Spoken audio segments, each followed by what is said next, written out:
broadcast live and will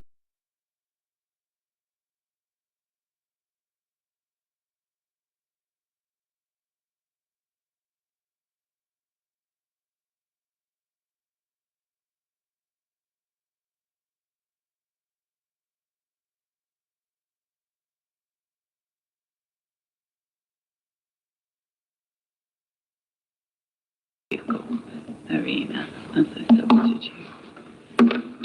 And I think we have somebody who's Anna Sri has said she's going to be a bit late. So, do any members wish to declare any interest in relation to any matters included on the agenda? Anything to do with adult social care or the panel's issue? Right. We have no part 2 items today, so the press and public won't be excluded.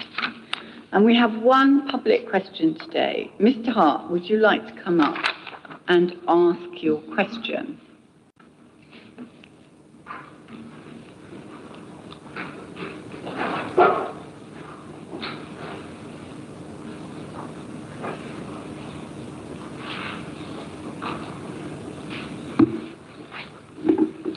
Thank you. Thank you, Chair. Hello, everybody. Recent deputations and public questions at full council have been curtailed or rejected, including those by Mrs. Shefts, Ms. Bogle and myself.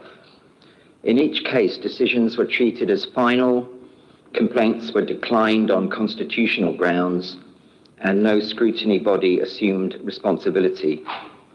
So my question is, can the Chair reassure residents that the Council has adequate mechanisms to ensure that discretionary powers affecting public participation are exercised transparently, consistently, and without disproportionate impact on protected groups? Thank you. Thank you. Well, thank you for your question, Adrian. And I'm going to add some bits in to what I have here. It is important to note that it is not within the purview of this committee to review decisions made by chairs concerning the conduct of their respective committees.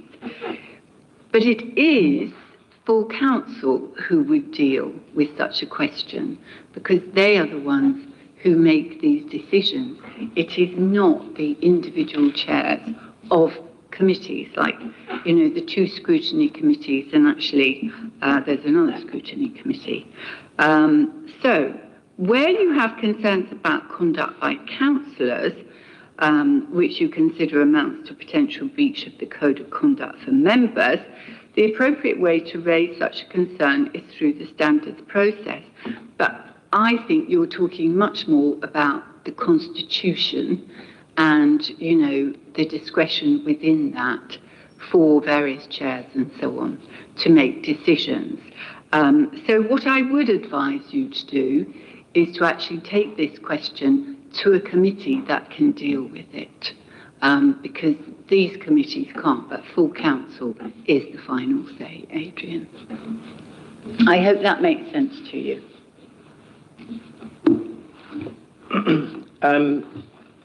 Well, yes and no. You're suggesting that people like Mrs. Shefts, Ms. Bogle and myself return to full council with these issues, and yet the issues that they put forward were deemed final. The decisions were final. That's not what I'm saying, Adrian. Okay, what I'm saying is you need to ask a question about how much discretion there is for chairs. All right. When a question comes up. So I think that's the question you need to ask, and it's constitutional, and it's a shame we don't have a constitutional working group anymore, because I think that is where that kind of matter could truly be discussed. But I do appreciate your concerns, Adrian, and I thank you for bringing them to us. Unfortunately, on this committee, you don't get supplementary questions, but if you want a very brief final comment, Adrian, I'm happy to hear it. Chair, sorry. Could it be audit and standards that you could ask that question at? Yeah, he has asked the question. I think that's been put forward and it wasn't accepted. But I just feel that, this going around and putting questions forward, we do need to hear it and there needs to be an answer to it. And so I'm hoping that Adrian will now ask the particular question, not these individuals going to full council, but about whether the Constitution, how much discretion there is for chairs within the present Constitution. So I think that answers it. But thank you for just letting me say a few words then. Yeah, briefly, Adrian. Yeah.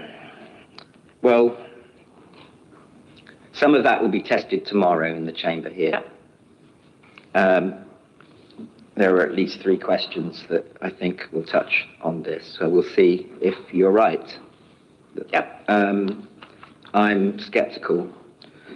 To be clear for residents, if a deputation or question is curtailed, and we've seen that, or if a corporate complaint is declined on the basis that the matter has already been explained in emails, it's not clear to residents which internal forum, if any, can then examine whether that process was fair and consistent. I hear that you suggest to me that full council will allow that, so we will see, won't we? Yes, we'll see. But this is a constitutional matter, and as I say, I think there is a case for having our constitutional working group back. That's my thoughts. It's not what everybody else thinks. That's just me. But I will have to cut this short now, Adrian. But thank you for coming today. Yeah, thank you very much. Thank you. Right, so we have no member questions. So I'm going to go to Chair's comms. We have 2 very important items before us today. In response to the recent CQC inspection, the Adult Social Care Improvement Plan has been put together and is here today for us to scrutinise. Following this, we have the issue of large panel systems building and estates renewal come to this committee for the first time. Previously, this has gone to Place Committee as the focus has been on the buildings themselves. Today, we will be looking at the Section 105 Rehousing Policy and Leaseholder Offer Consultation Programme. For this item, an invitation has gone out to members of the Place Committee, allowing them to take part. And I see we have Teresa Fowler and Mark Strong with us online. So welcome to this. And it's quite complex, the thing about large panel systems. And we also have scrutiny of the Adult Social Care Improvement Plan, which is going to be now, it's our very first item. And we have Councillor Mitchie Alexander, Cabinet Member for Communities, Equalities, Public Health and Adult Social Care, and Steve Hook, Director of Adult Social Care, to present to us on the Adult Social Care Improvement Plan. So, you want to come and present to us. And I think members are going to receive the slides that Steve is using. He will send them round to you.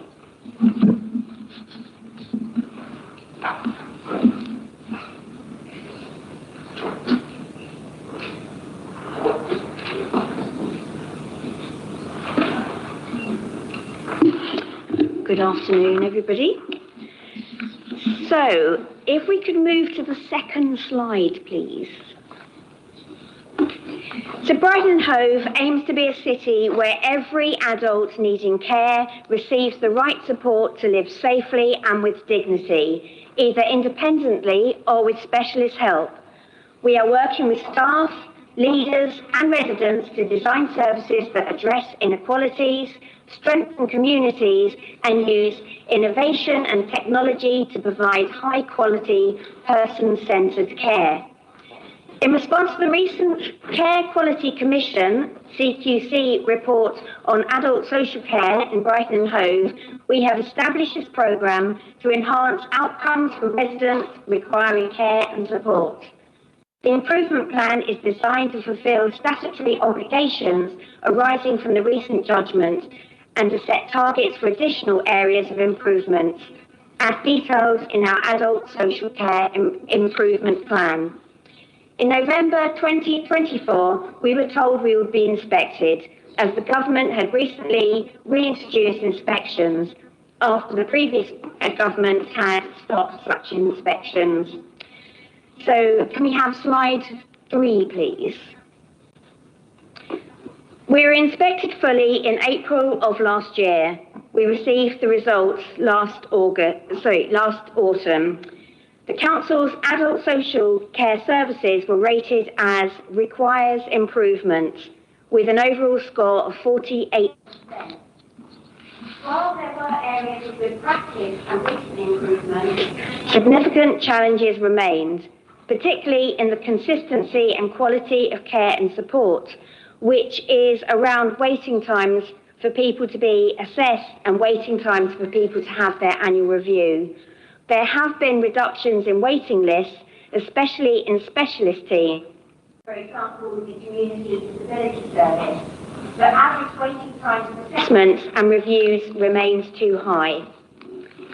Reviews were significantly overdue, average of 12 months in some teams, 30 months in others, increasing risk for people whose needs may have changed whilst waiting. Over 2,000 people were overdue for a review as of April last year.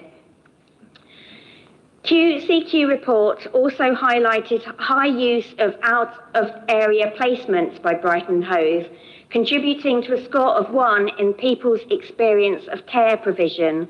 And I have to add here, though, that whilst people have been placed outside our city, actually 85% have been placed within the Sussex area, so I just wanted to provide a little bit of clarity there. One of our strengths that the report did identify was that assessments and care plans are strength-based and person-centred, with staff praised for their compassionate and skilled approach and integrated teams, particularly in mental health, delivering more timely and coordinated care, demonstrating the benefits of our collaborative working. Can we move to the next slide, please? So looking at our scoring grid, we can see that we only scored a 1 in the assessing needs column. This relates to assessing needs in the first instance and also to reviews that need to be done annually. We only scored 38% here. Also, you will see in the care provision and integration column, we only scored 44%, and this is largely due to the number of people who are receiving their care outside of the city. Next slide, please. So because of the low score we received for assessing needs, we have been served a Section 50 notice, as we were failing to discharge one of our functions under Part 1 of the 2014 Care Act to an acceptable standard. As a result of the Section 50 notice, we will be submitting quarterly to the Minister of Health and Social Care, Stephen Kinnock, and we have been allocated an improvement advisor, and we are now receiving sector-led support from the Local Government Association. Our improvement plan is in, next slide, please. Our improvement journey is in several phases. So first of all, we have phase 1, and this is the high priority actions where we only scored a 1, which is deemed as inadequate in assessing needs. So a number of actions are underway already, and these aim to be completed within the March to June 2026 period. And they include expanded re-enablement offers, reducing the number of residential and nursing home placements, reducing wait times for assessment, the creation of a waiting well framework, and increasing the number of annual reviews. And then we'll move on to phase 2 to 3. And this is for improvement actions for areas where we scored 2 or above by the CQC. And this will be expanding our prevention approach, equality equity in experience, specialist placements, and the review of pathways and customer journeys. Next slide, please. So much governance has been included in the improvement plan, which includes regular involvement with myself as lead member for adult social care, involvement with cabinet, with informal cabinet, with this scrutiny committee, with the corporate leadership team, and the performance and improvement board, which is chaired by the director of adult social care, who's sitting next to me, Steve Hook. So the next slide, please. So key areas in our improvement journey. At the point of the first notification of our inspection in November 24, using data from the previous year, we were at 29.5%. We had only 29.5% of annual reviews were completed on time. We have now improved this to 41%, and we have a target of 45% by the end of this year. We have now recruited a dedicated reviews team who were recruited in October and as of this month are now fully functional and operational. We are increasing our targets and expect to realistically reach 55% of annual reviews completed on time by next year. And we do hope to actually stretch that target, but we want to be realistic, and so we're confident that we will reach at least 55%. So what actions are we taking? We have ongoing monitoring through the Adult Social Care Performance Board. We are exploring the use of digital tools to increase efficiency of delivering reviews, and also the review of operational processes to ensure that we are actually capturing all completed reviews. Next slide, please. At the time of the inspection, Brighton and Hove had the highest level of admissions to long-term residential and nursing care in working age adults, and one of the highest for older adults, so older adults being 65 years plus. Performance has improved, and we are now in green in local targets for the first time in years for older adults, and we have further targets to reduce this for 26-27. And we have created a task and finish group to focus on the required actions. And what are these actions? An operational task and finish group has been established and is reviewing case pathways to understand how individuals are placed in long-term residential care if this could have been avoided. And following the analysis, an action plan will be created looking at early intervention and opportunities to further support independence.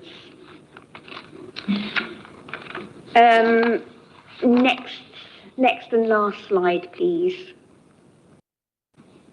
So waiting times. As included in the report, some teams have made significant improvements in managing waiting lists. There are still some teams with significant wait lists, though, for individuals. We are monitoring wait times for assessment in line with the CQC performance measures. Some operational teams have delivered reduced wait times for assessment already. For example, the learning disability waits have been reduced by 85% already. Actions. Each service will have a waiting list management plan and monitored outcomes for next year, which is 26-27. This will include specialist services in learning disability and mental health. A waiting well framework is being drafted and will be launched by this April. We will expand the use of digital tools to ensure live tracking of waiting lists is in place and informs managers' decisions on allocation and priority cases. So that is the end of my presentation. I'm happy for for people to, committee members to ask questions, and I have Steve Hook here with me who will help me with the operational questions. Thank you.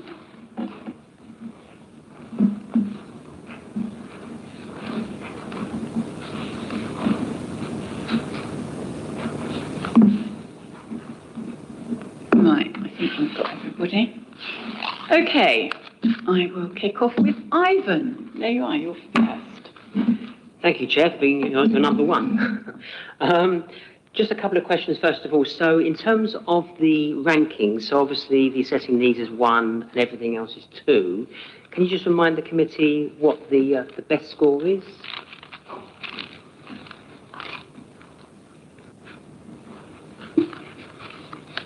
Thanks for your question, Ivan. In terms of the CQC ranking, on that slide you will have seen the 9 quality statements across the top. So those statements are ranked from 1 to 4. So 1 is ranked as inadequate, 4 is ranked as outstanding. Most of our quality statements were scored as 2.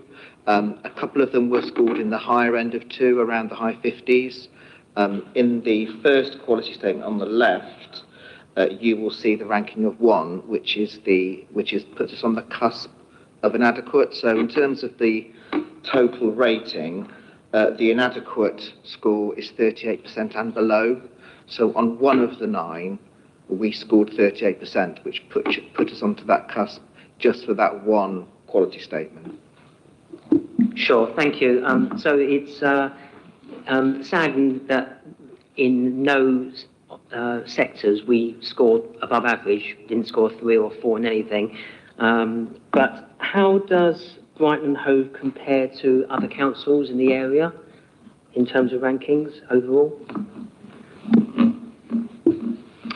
If we're looking at Sussex, so we're bordered by East and West Sussex, which are county councils. They are both in the good range. So we're surrounded by Surrey, East Sussex and West Sussex are rated as good. They all got a percentage rating into sort of low mid-60s. So we're 48 in the middle of requires improvement. Thank you. So why has Brighton and Hove failed so poorly compared to our neighbours? I think it's sometimes difficult to compare us to some of our statistical neighbours because the way that county councils are funded and the way they operate is significantly different to unitary authorities.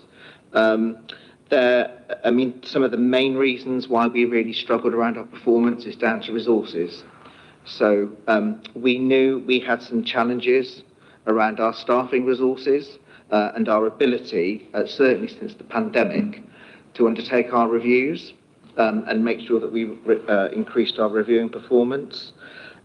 We recognised this as a problem before CQC came calling.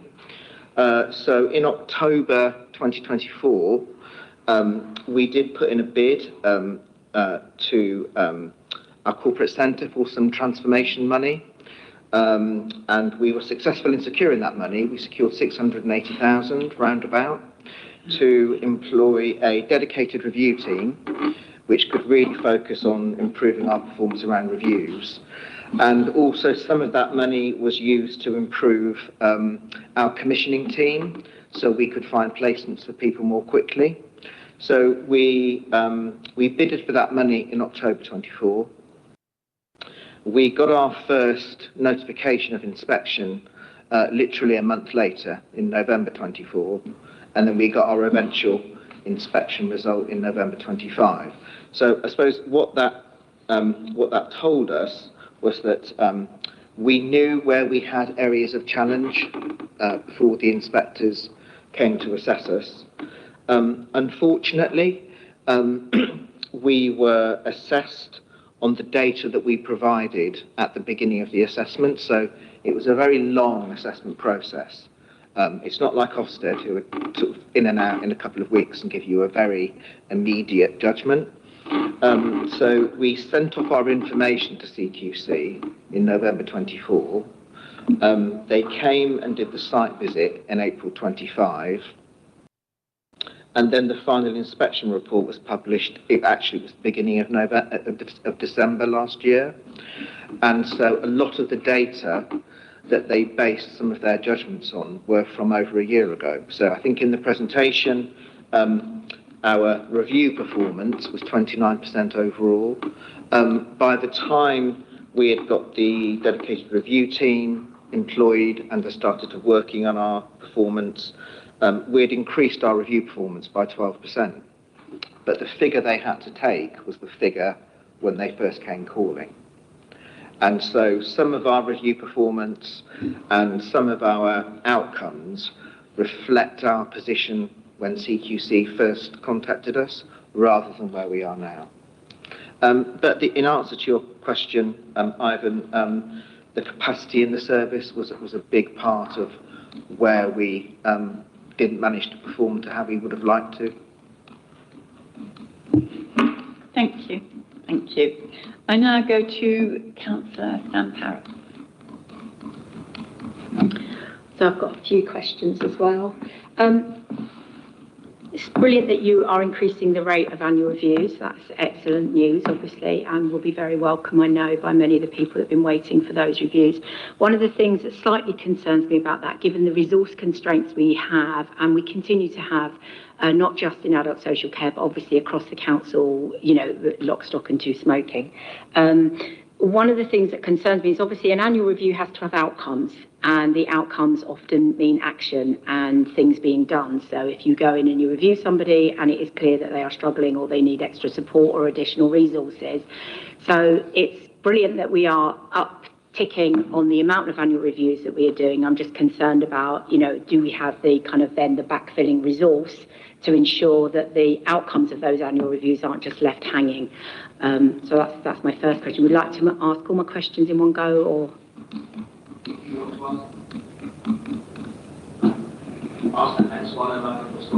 Okay.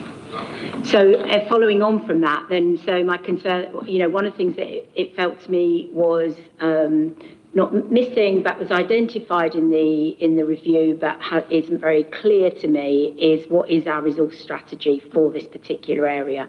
Because, you know, we talk about being trauma-informed and working in a trauma-informed way, but obviously if we do an annual review and then nothing comes from that for somebody, you know, that's actually, can be quite devastating actually for the people involved. So I just wanted to, you know, clear up what's going on with resource and our kind of resource strategy.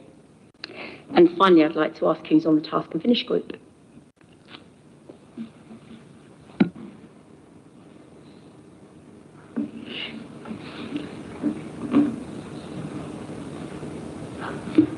Thank you, Councillor. So first of all, in terms of your first question around our annual reviews, and your question around, well, we may do the review, but then what happens next?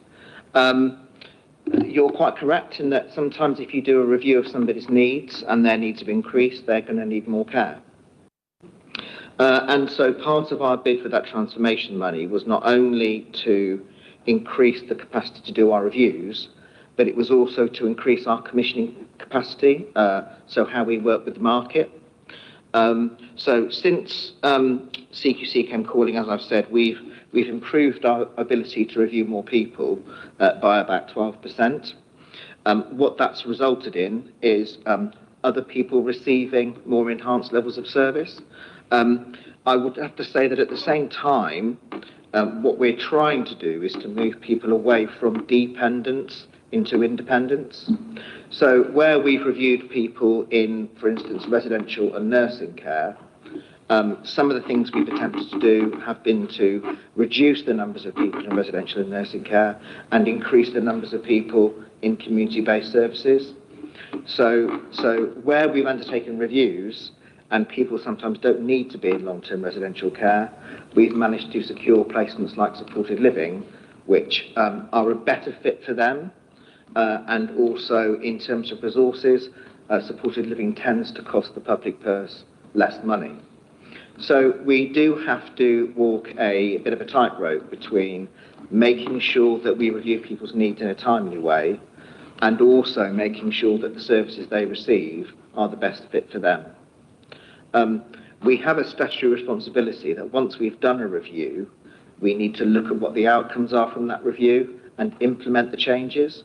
And we are doing that because we realised you can't just do a review or an assessment and then do nothing. You need to make sure that you carry through the actions that the review has kind of stipulated. So coming on to your second question, what's the resource strategy for this area? That goes back to some of the things I mentioned in last week's scrutiny around the budget. So we have a demand management programme in adult social care, and the important thing to talk about that is that that has attracted a big investment into adult social care over the last year. So I think we've got a £300, we have a £300,000 investment into Brickfields, which is the new supported living site that will be operational from September this year in West Hove. That will provide 28 new supported living flats for working age adults, so we don't have to place them in residential care. We have an investment of £680,000 into a dedicated review team and some additional commissioning resource. And then we've also had £300,000 set aside for developing our social workforce and developing capacity in our social workforce to be able to increase our capacity. So we are financially challenged, we all know about that, but there has been an investment of just under £1 million of transformation money to give us the resources to do the work that we need to do. Yes, do you want to come back on that? And then your third question was, who's on the task and finish group? So we've just come from our first improvement performance board working on our improvement plan. So we have, in our assessment service, we have heads of service for each area of assessment, and each head of service has taken a lead on one of our key tasks. So in terms of our reviews, Katie Rizavi is our head of assessment for our locality teams and also our Changing Futures team. She's heading up our task and finish group around that. We also have Peter Hay. So Peter Hay, he was referenced in the presentation. He's the Department of Health and Social Care Improvement Advisor that's been appointed to help improve our services over the next 6 months. Peter's a really experienced ex-director of adult social services. He does a range of consultancy work for the DHSC and also ADAS. He's supporting us in each of the strands of our improvement plan. So we've got it being operationally led by Katie Rizavi, our head of service. Peter is supporting the work of that task and finish group, and the monthly performance board is chaired by me. Okay. I think in terms of resource strategy, I was thinking more than just kind of money and input, that I think, because we do have a problem in Brighton and Hove attracting people because cost of living is high. It's not an easy place, to move into for a number of different reasons, and retaining staff is complex. So it was a broader picture as well, but, maybe we can pick that up. Thanks for the clarification, Councillor. Just in terms of the resource in that wider level, if you're speaking to an agenda around, well, how are you attracting social workers into the city? How are you keeping hold of them? How are you retaining your workforce to do the work? I talked about £300,000 investment in the adult social work workforce, and what we've spent over the last year, and we've spent a year negotiating it with the trade unions, we've developed, which we didn't have before, a proper career pathway for social workers in adult social care. So we have sort of 3 basic grades of social workers in the city. We've got our newly qualified basic grade social workers, we have our senior social workers, and then we have our sort of team managers. We've developed a framework so that our basic grade social workers, after they've done their 2 years post-qualifying work, can complete a portfolio and go through the bar onto a higher grade. Some of this work was driven by our East and West Sussex neighbours paying more money for their social workers than we could afford in the city. And so we've developed a framework that puts our experienced social workers and our senior social workers on a level pegging pay-wise, certainly with our East and West Sussex neighbours, and that has improved retention in our workforce. So we've spent a long time negotiating out with the trade unions, and we've absolutely got the trade unions behind that, supporting it as well. Thank you, Steve. Yeah, I'm really pleased to hear that, because I remember that being an issue a while back, and I'm very glad it was all resolved, but so successfully. I'm now going to go to Sue Shanks. Thank you. I've got a few things, but I might need to come back to something. Yeah, I suppose, I mean, this is pretty devastating for people, not just, because they hear. I think it would have been nice to hear some sort of apology, maybe, that's too strong a word. This is a service that's very important to people. Nationally, it needs to be sorted out, doesn't it? The funding is just ridiculous. So, and this report, I presume it wasn't a surprise at the time, because I think you were talking about resources and when it was decided. When I was more involved than I am now, there was an appointment. I remember there was some funding put aside to look at the CQC, because it was a new inspection regime. And I remember my question at the time was, do we really need to spend this budget, because it's extra money that we don't have? And I was assured that we needed to, because we need to be ready for inspection. So I suppose, I mean, you've answered Councillor Parrott's questions, but it's concerning that that we didn't know, because usually, like with Ofsted, you always know really what they're going to find. So if we knew they were going to find an inadequate, it's a shame that we weren't able to do anything about that. I mean, in terms of the waiting well, that does seem a very odd way of describing something, because I certainly don't wait well. I don't know how many people do, but I'd like to know what you mean by that and what's happening with that. In terms of sort of overview, I mean, I don't know whether things go to the Health and Wellbeing Board anymore, because we're not so involved in that, but it also always used to be the case that, adult social care not only came to, well, I suppose we had a committee, but it was part of Health and Wellbeing Board. I wanted to know if there were any specific areas, because obviously there are specialist services, so are some worse, were some more problematic, others say, was it learning disabilities or mental health? I might as well carry on with these now, I've got them right now. Reablement, how do we work with the hospital on that? Because under sort of, that's always been an issue, hasn't it? And I'm not sure why reablement is not working well. And I think the staffing issue, which was also raised in this report, has been sort of clarified. I'm concerned that we're sort of stuck saying, I mean, I know that's what we say, people should live independently for longer and be supported by the voluntary sector. The voluntary sector is pretty much at breaking point in lots of areas. So sort of, I'm not sure that capacity exists. And yeah, I mean, it doesn't always, for people who are, waiting for treatment. I mean, the idea would be to do more work on prevention and how we could divert some budgets into that in terms of helping to keep people healthy for longer. Anyway, I think that's probably where I've got to at the moment. Thanks.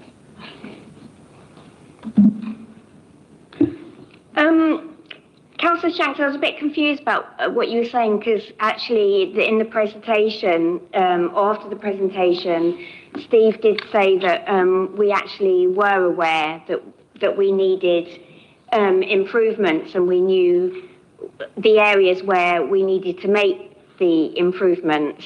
So I was a bit confused by your first comments, and because you were saying you even remembered when it had come up that the need to spend to apply for funding, and you said you didn't know if it was necessary or not. The budget, there was some budget allocated back in 2022, is my remembrance, but it might be wrong, to look at what the CQC was going to need, how we might make sure that we're ready for it.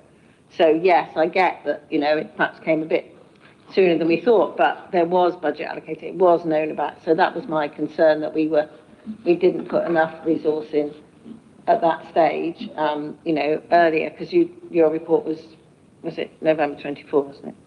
So, sorry, November 25 was actual. Yeah. So, it's a couple of years that we sort of knew it was coming, knew what it would look for, and it's a pity that we didn't sort that out. Not just because we've got a bad rating, but because people have been waiting too long to be assessed. And obviously, the longer you wait for assessment, because a lot of people won't sort of say, oh, I need assessment, until they really feel they need support, don't they? It's not like, I might need it now for 10 years or next year, but I don't know that. So it's only when I know I need it that I go for it. And then if it takes a year to get, well, not a year, it's not taking that long, but if it takes a long time to get an initial assessment, that really, affects people's health. Thank you. Yes, please, can you answer it? Thank you, Councillor. Thank you, Chair. I think just in terms of your question around the additional resource, I think we're probably talking about two different things. I know that there was a sum of money agreed to prepare for the inspection process. So, this is the first time that adult social care departments nationwide have been inspected in over 15 years. So all of the machinery that we had around business development managers, getting all our performance lined up, being able to respond to requests from a regulator for information. There were additional funds agreed for that, which was about really additional officer posts to get ready for inspection. The much broader question around inspection is, have you got the resources to deliver against the demand? And of course, the answer to that is no, not really. So unless there was going to be another several million agreed for additional resources, of course, that wasn't agreed because it wasn't there. I think in terms of readiness, as Councillor Alexander has indicated, we knew that our challenges around inspection would be around some of our long waits for assessment across the city, particularly across some of our mental health services and in some of our learning disability services, which are specialist services where there's high demand. And in recognition of that, as I've already said, we did get some additional resource from transformation money of just under 685,000 to employ an additional team. So I think we recognised where our pressure areas were going to be. I think in the event, the inspection team from Care Quality Commission were an experienced, insightful team, and they pinpointed the things we knew they would around where we needed improvement. We had, as officers, we had predicted we would get somewhere in the middle of the requires improvement range, and we did. So I think we knew where we would get to. We would have preferred to have been good, but I honestly don't think we were positioned and had the resources to get there. I guess what's quite helpful and reassuring is that Peter Hay, the improvement advisor from DHSC, made his first visit to us today, and it may be some small comfort that his reflections today were that compared to other authorities who are receiving additional support, we are unusual in Brighton and Hove in that we knew ourselves very well and we knew what we needed to improve, and we did secure the resources to do it. It's just taken a longer time to get there than we would have had. And he has reflected that other authorities that have received those Section 50 notifications are still reeling from the shock of the notification, whereas we're already working on our improvement plan. So I do take some reassurance from those comments. I'm glad you said that because I wanted to, but I didn't know whether I was allowed to or not. So thank you. You were allowed, Nikki. Okay, I'm going to go to Councillor Miller-Gage now. I just realised we didn't answer the waiting well bit. So waiting well is during the inspection, they found that quite a few people were saying they hadn't, whilst they were on the waiting list to be assessed, that they hadn't been contacted by the council. So waiting well is a a framework is a strategy we're putting in place where people who are waiting will be regularly contacted by the council, so they're not sort of left hanging. And some of that was actually the lack of reporting. So people were being contacted, but it wasn't being recorded anywhere. So that's going to be all included in the framework. Okay. Thank great. you. Just, I also mentioned about reablement, which comes a bit later in the report, but in terms of the work that you might be doing with the hospital. I can pick up the response to reablement now. Yes, interestingly, one of the comments that the Care Quality Commission made was that there's a link between some of our high placements in residential care and a low approach around reablement, because the more you invest in reablement for people, the less deconditioned they become, and then they can go either back home or they can go home with a lower package of care. So we recognise that. In response to that, we've done a couple of things. So we've increased our reablement beds at Craven Vale, and we've also employed an experienced programme manager who's worked at lots of authorities in London mainly, and has developed really good reablement programmes for people coming out of hospital as part of a discharge programme. But also what we've done over the last year, when housing and adult social care were in separate directorates, there was a housing OT service that did all the major adaptations to people's homes, and then there was an adult social care OT service who did equipment, functional assessments and so on. About 25-30% of people that come into adult social care ended up needing an adaptation, and so there was quite a lot of duplication and double counting going on. So one of the things that we've done is we've brought our housing and adult social care OT service together, so we can put together a reablement package sort of as part of our front door. So there's several strands to the reablement offer. Another part of that offer will be negotiating with our NHS colleagues in the Integrated Care Board to get some additional clinical input, because reablement only really works most effectively if you've got OT, physio input to help people on those kind of goal programmes. So there's quite a lot of activity going on around reablement, and we recognise it's a key enabler to make some of those other performance improvements elsewhere in our system. Thank you very much. I think that's all of them. So, Mila, you waited well there. So thank you. You're aware of what's happening. Obviously, a rating like this is a serious concern, but it's good to know that it reflects the position some time back, as you've explained, and congratulations on the improvements you've made already. Looking at the action plan in detail, it's great to see the majority of it is on track for early this year or complete already. Again, well done on hitting the ground running on that. Of what remains, there are a few items that are scheduled to start imminently, but there are one or two items which are scheduled for much later. I noticed that improving our equalities data collection, for example, is at the back end of this year. So my question is whether you're confident we've struck the right balance here between our high ambitions for residents and the achievability and deliverability of the action plan. Thank you, Mila.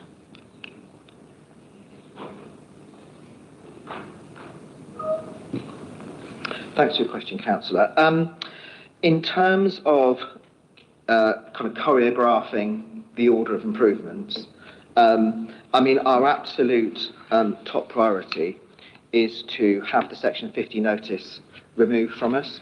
And to do that, we need to really focus on our wait times for assessment, and we need to focus on taking a much more nuanced approach to our reviews. And so between now and July, those have to be our top priorities, because what we don't want is continued scrutiny from the Minister and the Department of Health and Social Care. Our improvement advisor, who's working with us, has anticipated he wants it to be a fruitful but short-lived relationship, which is what we all want. And so the reason I guess we've ordered things in a certain fashion is of those 9 quality statements, the assessing needs one is a really foundational assessment. It sounds obvious, but it is. If we get our assessments and our reviews right, and if we reduce our wait times for assessment, it will positively impact on many of the other quality statements. So some of the statements around care planning, engagement, some of the statements around user experience, all of those things will be improved by focusing on those foundational elements of our assessments. So yes, there are some other things that are waiting till the end, but we're fairly confident that by addressing some of these things now over the next 6 months, it will actually remove the need to have to address all of them in order. So we can't do everything at once. We have to work with the resources that we've got, but we're confident that the order of works, if you like, is in the right order. And I think evidence to prove that is that already the scrutiny we're getting from the DHSC is confirming, we won't get the improvement plan signed off if the DHSC don't think that it's the right one. And the feedback we've received today is that we're absolutely on the right track. And also, can I just add, when we're talking about next year, we're actually talking about 26, 27, not next calendar year. So when you talk about it, it sounds like it's further away than we actually mean. Thank you for that clarification. Right, I'm going to go to Sarah now. Thanks. Just as a reminder to people, I'm representing the Older People's Council, and older people make up usually well over 65% of the users of adult social care. So this is really important issues for us. And I think reading the full inspection report, it seems like a lot of the delays in assessment are in the community teams. To me, this is a whole systems issue. And I've been around a long time dealing with adult social care that has experienced savings. I felt a bit reprimanded last week for calling it cuts in adult social care, but ultimately the savings. I honestly can't believe how there are more massive savings expected from adult social care when the inspection report is like this. It's 888,000, and then there's other bits that I couldn't even fully understand last time. But my experience has been that there's been erosion of adult social care funding, a net erosion of it in comparison to need, way over the last 15 or more years through different administrations, different everything. And I think people don't understand what adult social care is until you need it. There's a better understanding of children's services. They've got parents to fight for them. Very few older people have got parents to fight for them. And if they have got them, they probably can't. What I think we see is all those preventive services over years have been disappearing. Day services with care support on tap has pretty much disappeared. There used to be reviewing teams. They've cut, it was stopped. There were bigger assessment teams. Things was better.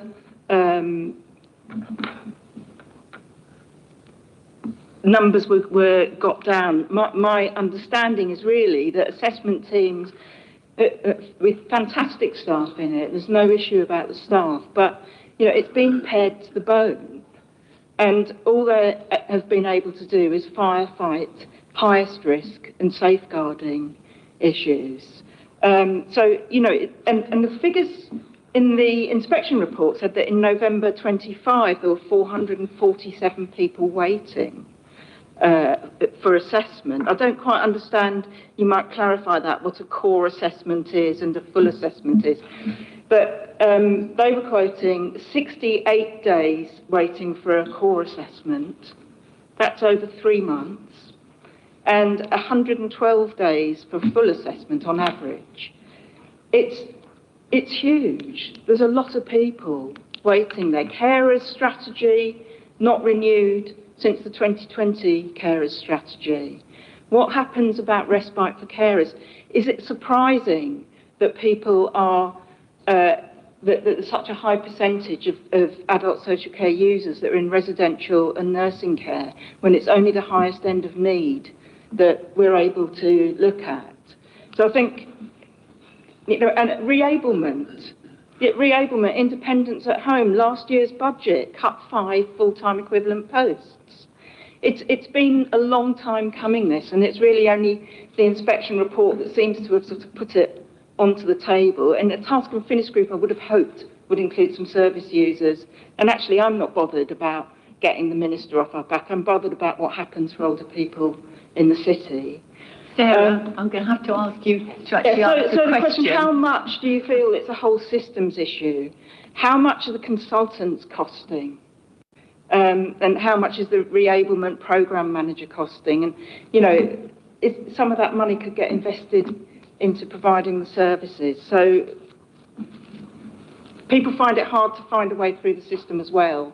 And what people are reporting back is that reablement is very difficult to understand. And a health service are commissioning private hospitals. You go to private hospitals and they say friends and family have to help. Sarah, I'm going to have to ask you again. So you they need were the to ask questions. questions. They were the questions, but I do think people ought to understand the whole system's issues, and that's gone on for many years. I wish. So how much do the consultants cost? How much do you think it's a whole systems issue? And just dealing with assessment and reviews won't heal all.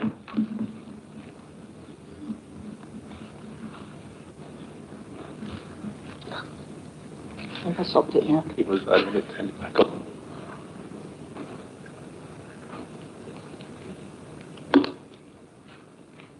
Thank you, Sarah. Okay, so in terms of your question about how much does the consultant cost, we've got about £85,000 set aside for a year to employ the consultant. I think that the person that's working with us is going to absolutely deliver some of that transformational change. She comes with a very good track record. She has delivered really excellent reablement outcomes in areas where she's worked in London, and some of the successes around that have been part of her success in working with the health service and getting the NHS to work much more collaboratively with us in social care. I think we are also, we have made investment ourselves into reablement, putting our OT services together. We have agreed some additional resources there. So I think you spoke about a wider kind of systems problem, and I think it would be fair to reflect that decisions that we have made in a non-regulated era have been different than decisions we have to make now. So you're quite correct in saying that, 8 or 9 years ago, we were required to make some savings. We preserved statutory services, and we had to give up savings around things like supporting people and some of our more preventive services. Now, of course, the regulator is telling us we don't have a very good preventive offer, so we now have to reinvest some of that money in some of the things that were moved elsewhere. And I suppose in terms of your comments that you've been around for ages, I think we've both been around for ages. And if you were around long enough, you do see these things come around in cycles. So I think, we are back in a place where the regulator is requiring us to look at a much more preventive offer and an upstream offer. And I think in terms of resources, we do work really closely with public health. There is a very good offer at the Public Health Commission, and particularly around things like ageing well. I know I referenced that at last week's budget scrutiny. And we want to look at investing in some of those upstream services. I think in some of the work we're doing as well, more broadly across the city, around things like integrated community teams, we're really wanting to work with our voluntary sector partners and make a proper investment there. So, we're back in a space that we've occupied before around wanting to invest in prevention. I do think that the 100,000 we're going to spend on the consultant. That's the only consultant we're spending money on, to be honest, and I think it's going to be well worth the investment. I think as well, in terms of a dedicated review team, we've got that transformation funding money. We know that we're improving our review performance, and there are other unintended outcomes, aren't there, of proactive reviewing, because if you review people in a proactive way, you're not responding to a crisis, you're actually putting things in that need to be there. We can't ignore, though, that we're working in a really challenged financial environment, and we have to do the absolute best with the resources that we've got. Thank you very much, and thank you for your question, Sarah. I'm now going to go to Jo. Thank you, Chair. Yeah, just had a couple of quick questions. It's really good to hear you go through what's been achieved already in terms of investment and other progress, and that we are on the right track. And indeed, with a renewed focus on prevention, which I do think is what we need to do. Through the paper, you talk about a more visible and integrated offer, and later in the action plan about pilots. I wondered if you could expand a little bit on that and what you think the prevention approach would be. So that was one thing. I had just a quick comment on waiting well.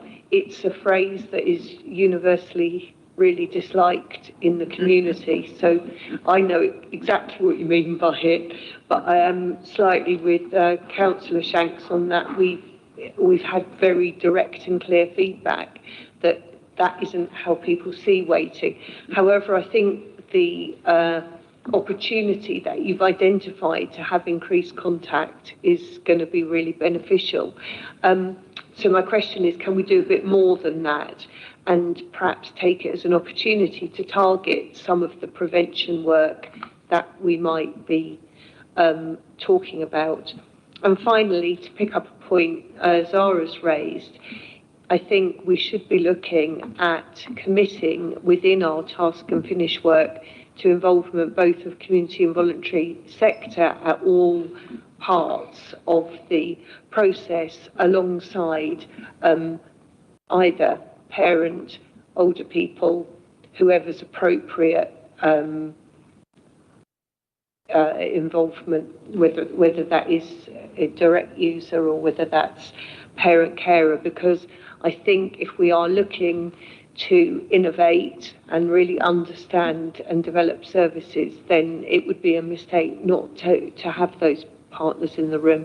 So thank you. That was a long set of comments, but obviously a super important paper and set of issues. Thank you. Thank you, Jo. Thanks, Jo. There's quite a lot to unpack in that, so I'll try and be as clear as I can.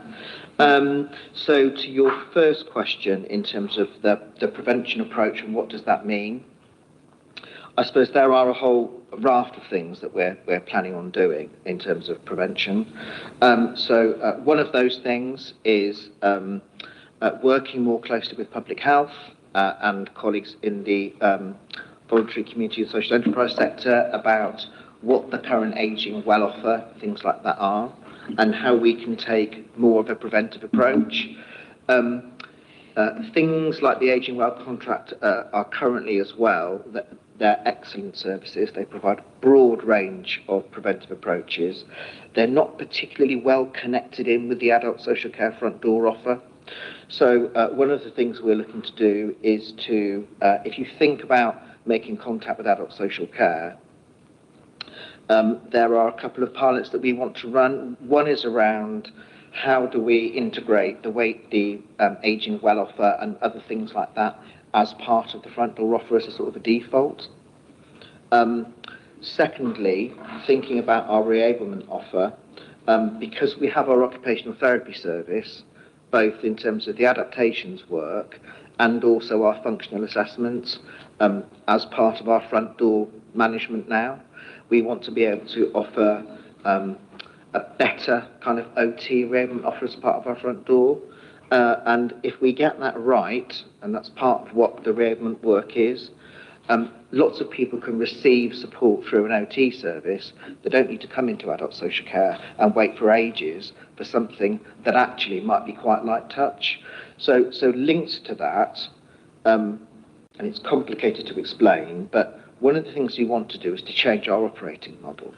So what the CQC inspection report told us was that when we undertake assessments of people and when our staff work with people, we do work in a very strength-based, very person-centred way, and we're able to give people really good outcomes in terms of what they need.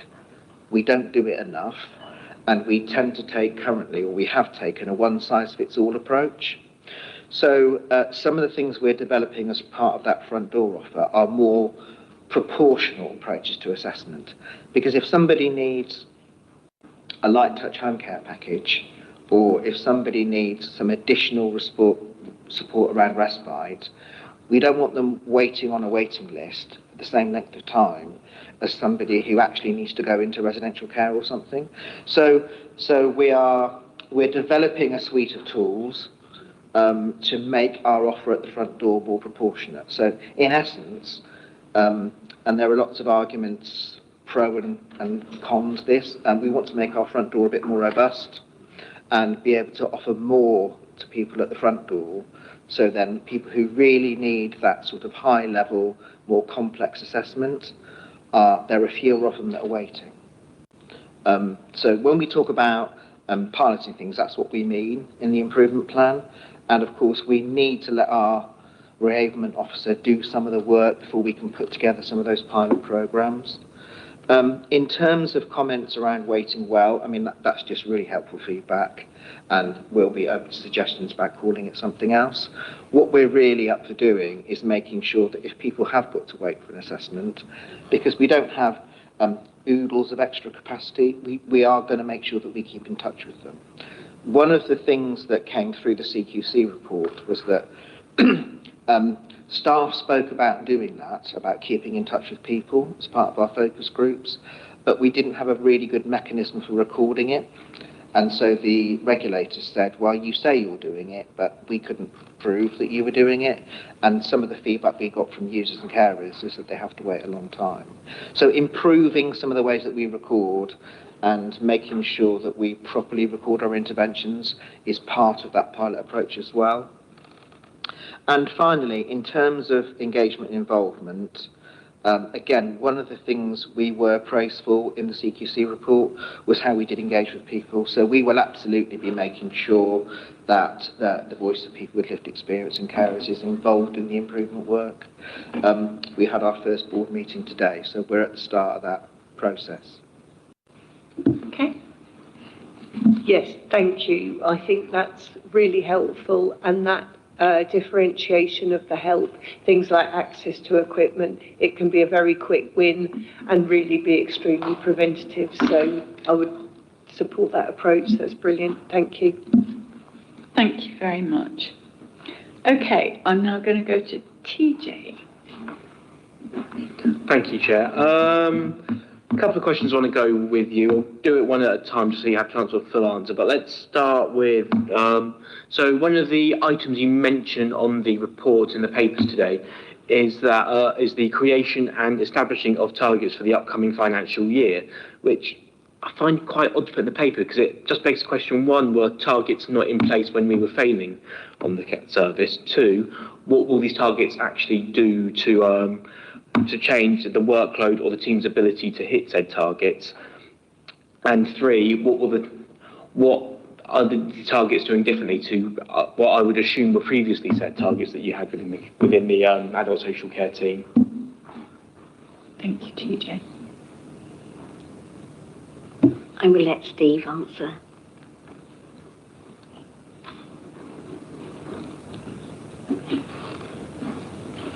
Right, thanks for your question.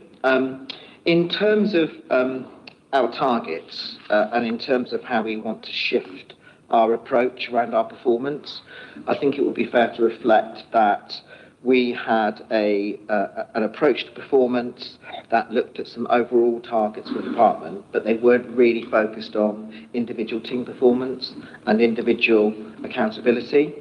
With the additional resource we've got from our transformation money, of course, all new money comes with strings attached around performance and targets and outcomes.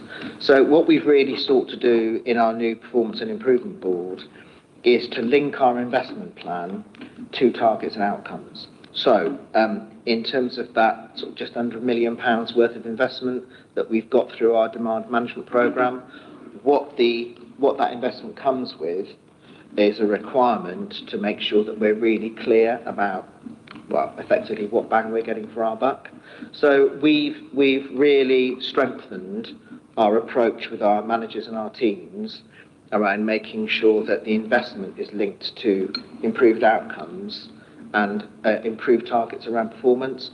So rather than having an overall target, we've been much more forensic, and we've drilled down into each team, and we've improved through various business intelligence reports the ability of our managers to monitor that performance in real time, so they can log on and get an up-to-minute kind of performance report about how they're doing. So we've been really just much more focused and much more laser focused around the improvements we need to make. Okay, thank you very much indeed. And now I go to Fiona. Thank you very much. So in my role for the Parent Carers Council and the action plan that, thank you, Mitchie and Steve, you've brought today, I wanted to talk about the 18 to 25 cohort who will clearly be included. The main points and the feedback that I want to bring today is that parent carers have been feeding back to PAC for quite some time now, and also if we think in the context of a transition strategy and preparing for adulthood, that the members will realise that the 18 to 25 cohort will be a time, especially when young people with severe learning disabilities or PMLD, who are known to the specialist community disability team, will be leaving full-time education. The high level of concern is that with the overdue annual assessments, that parent carers are hugely anxious about the fact that despite their young people leaving full-time education in July this year, they do not know what is going to happen to their young people. So as we've had some useful information and feedback about, the different cohorts and different age groups affected and included in this action plan, parent carers who have been at the coalface of parenting severely disabled and physically disabled children for over 2 decades, with limited resources in the city, which I've spoken about at other committees. They are sleep deprived, they are depressed, they are broken, and we hear feedback to PAC that parent carers feel suicidal ideation. Parent carers also, in their parent caring role, are for their young people who are verbal, their young people want to know what will be happening to them when they leave full-time education. Parent carers are unable to tell their young people what is happening. So in respect of the action plan, and specific to this age group, and thinking really about what parent carers want to know. We have heard today about how speeding up assessments is going to take place, but just like to hear a bit more, if it's possible, Mitchie and Steve, to talk more about how improvements are going to be made for this cohort and how that will be specifically communicated to families. So that's part one of the question, and then I'll just add the second part, and then the second part is, as a stakeholder organisation in the city representing parent carers of 0 to 25-year-olds with SEND. And again, I know I've brought this up before, but we're really struggling about how data is being collected to inform, say, day provision for these young people leaving full-time education, when the social workers, because of the capacities in the system and all the things that you have mentioned, haven't actually met with the families to find out what these young people will need. So data collection and the learning around data collection and whether you feel there's any risks that also need to be improved, be really, really pleased to hear a little bit about that. And just as my follow-up, we're also really keen to hear a bit more about next steps.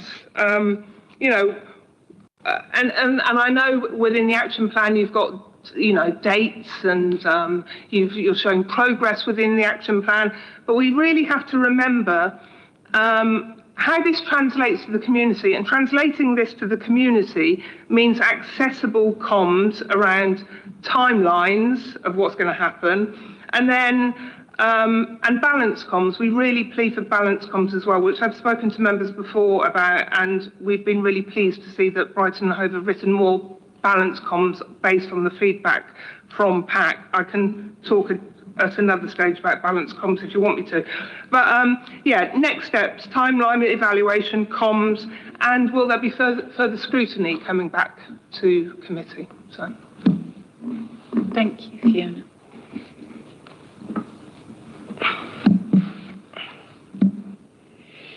Thank you for your questions, Fiona. I'll let Steve answer the bulk of it, but I just wanted to say I think it would be really useful if you and I met up so I could properly understand where the gaps are in the contacts, etc., that parents, especially the 18 to 25-year-olds or 18 to 24-year-olds have. I think that would be really useful.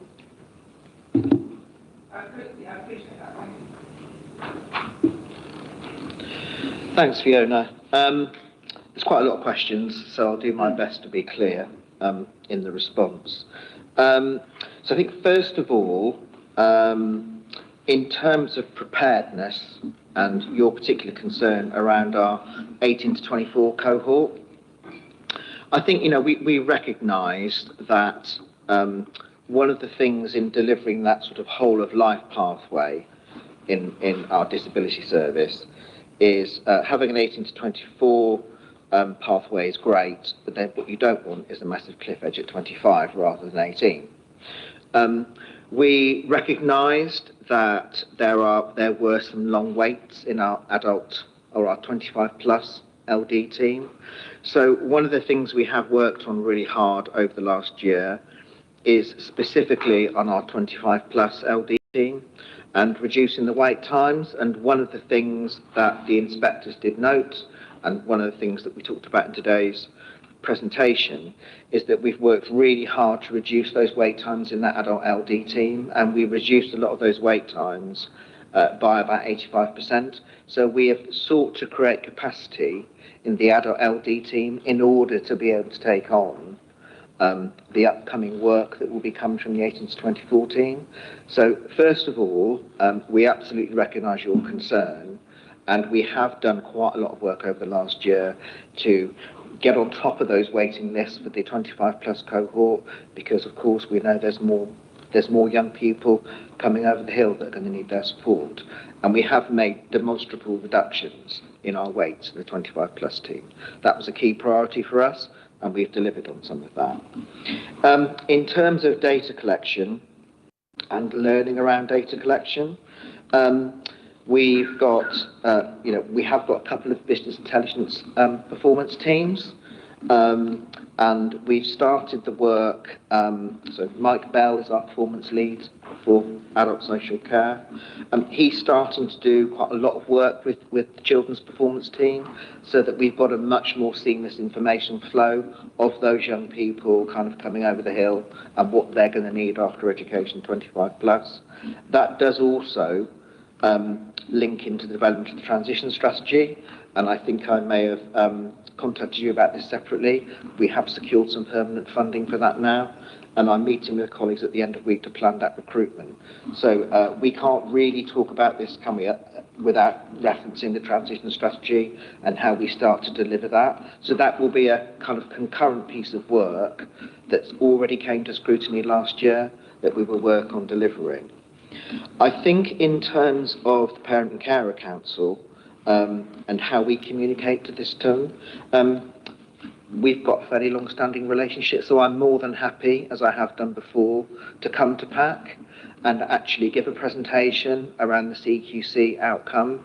But I think probably what we want to do for PAC is a more targeted presentation, because a lot of this stuff around our older population will not necessarily be real for them. But I'm more than happy to come along and talk through the Parent and Carer Council with the implications of the improvement plan for our younger population, because it's really important. Thank you very much. Thank you. Can I just make one point? And I do appreciate your comments about coming to council stuff, but it's important for the record that I make this point, that young people leave education before they're 25. Yeah? So we've got 22, 23-year-olds leaving education, and that's where these overdue assessments are really causing problems. So it's addressing that. Yeah. Thank you. Thank you, Fiona. I'm going to have to move us on, and I still have 4 people left, so can I ask you to be fairly short with your questions, because we still have another agenda item to get through. Thank you. So I go to Julie. Excuse me. Thank you, Chair.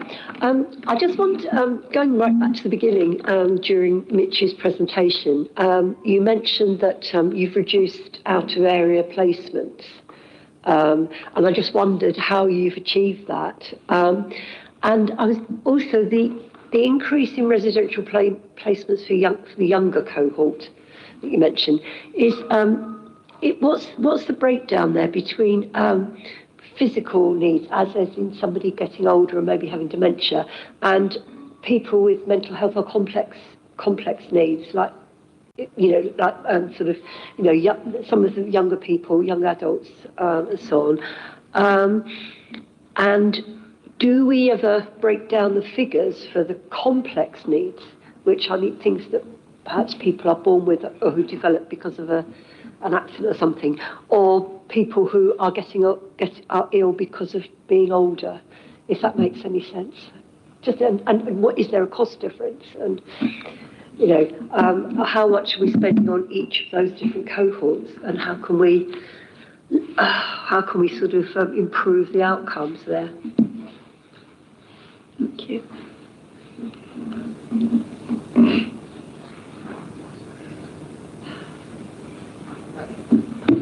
Thank you, Councillor. There's a lot of data in that question, and I've got some of it at my fingertips and some of it I don't, so I'll do my best.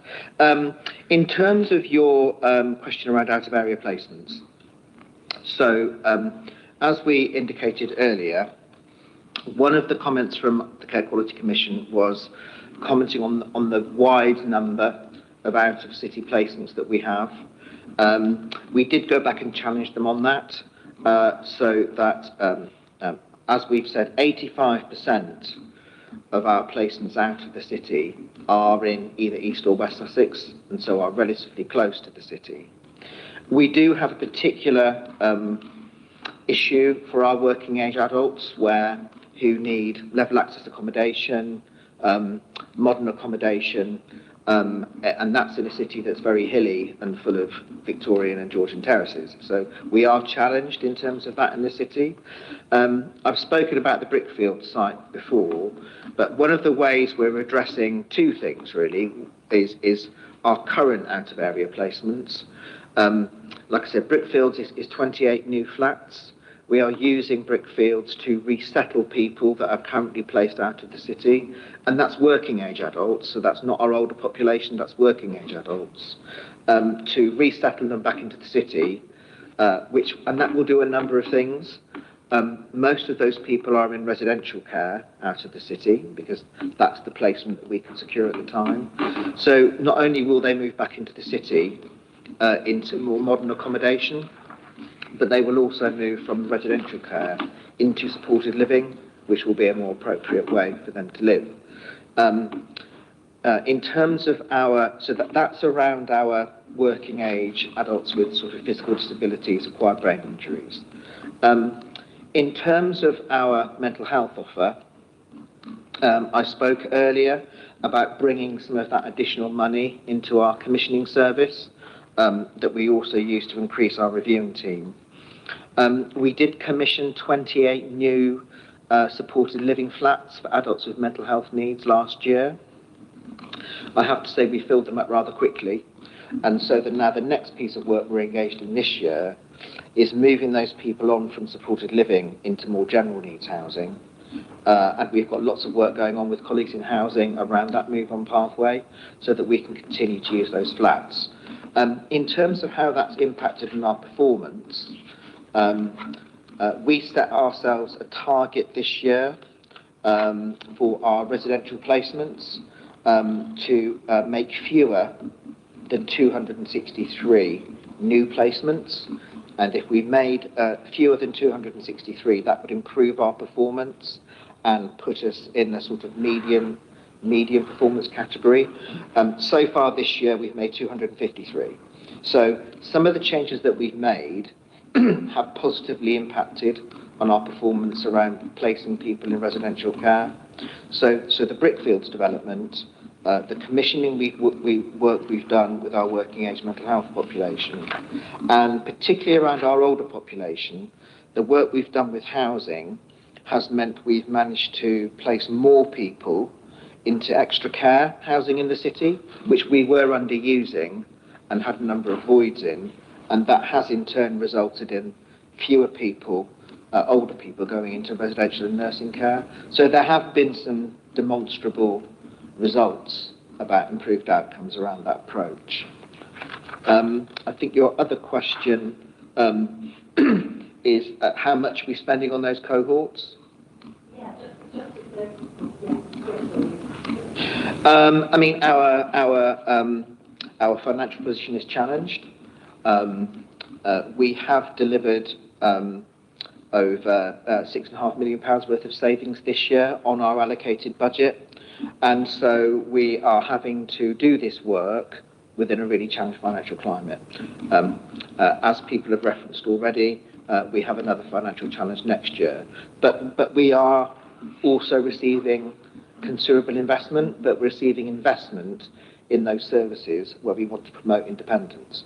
So we're purposefully, if you like, using our money to purchase more care in the community and spend less money on those institutionalised forms of care that we used to. Good. Thank you very much. Thank you. That's great. That's really good to hear. Thank you very much for that. Thank you.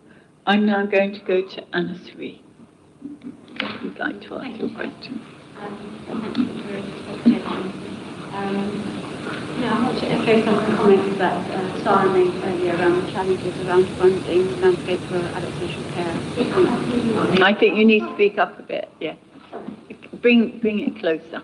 Can you hear me now? No, I think it's the mic. James is just going round. So. Sorry, I'll say that again. Thank you, Chair. And I just wanted to echo Sarah's sentiments around the challenges around funding for adult social care, so I won't repeat those. I just wondered also if you were accessing support from Partners in Care and Health, part of ADAS and LGA, and the programmes. They have one specifically around improvement post-CQC assurance. The other one was around prevention, and I see that you have that focus, which is really important and great and welcome. And I wondered, and I was curious, you mentioned ageing well, which is great, and I think you addressed those issues, but you had also made reference to third sector partnerships, and I wondered what that might look like and how that might be resourced. I also wanted to ask about the voluntary sector in reference to issues around complexity and substance misuse and homelessness. And how is adult social care working with specialist VCSE organisation to manage this? Because it says it's not just within the statutory services. And the last questions are around equality data. And what practical measures will you be putting in place to gain equality data? And how will the equality data be reviewed at a senior level? And what will trigger remedial action? And I wondered if any of that information will be coming back to this committee in a disaggregated sort of outcome data way. So, yeah, thank you very much.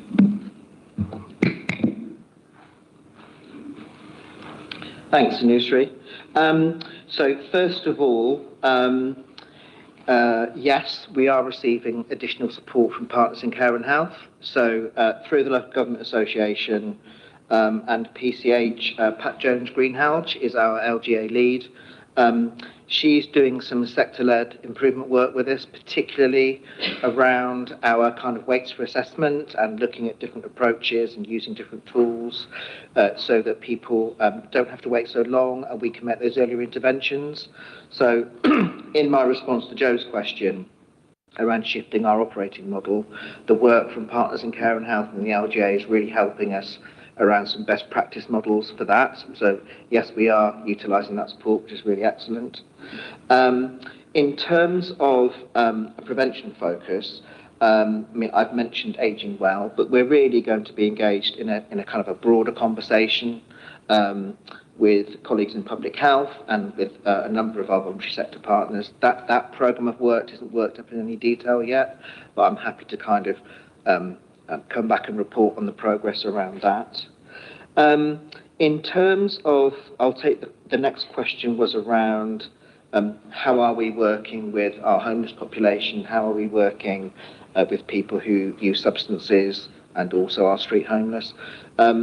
We have our Changing Futures team, of course, which is a citywide team. There's a multidisciplinary team that's currently funded through the MHCLG, but we are looking to fund that beyond the end of next year through the Better Care Fund. We work really closely with colleagues in housing in terms of supporting our homeless community. And the Changing Futures team, it's a multidisciplinary team where we work with CGL, First Base, a whole number of those voluntary sector homeless services in the city, and we deliver, I think, what is a really joined up service to that community. And then in terms of your final question regarding equalities data, that's really important to us because I think if we don't collect that data, how do we know which parts of our community we're serving or even not serving very well?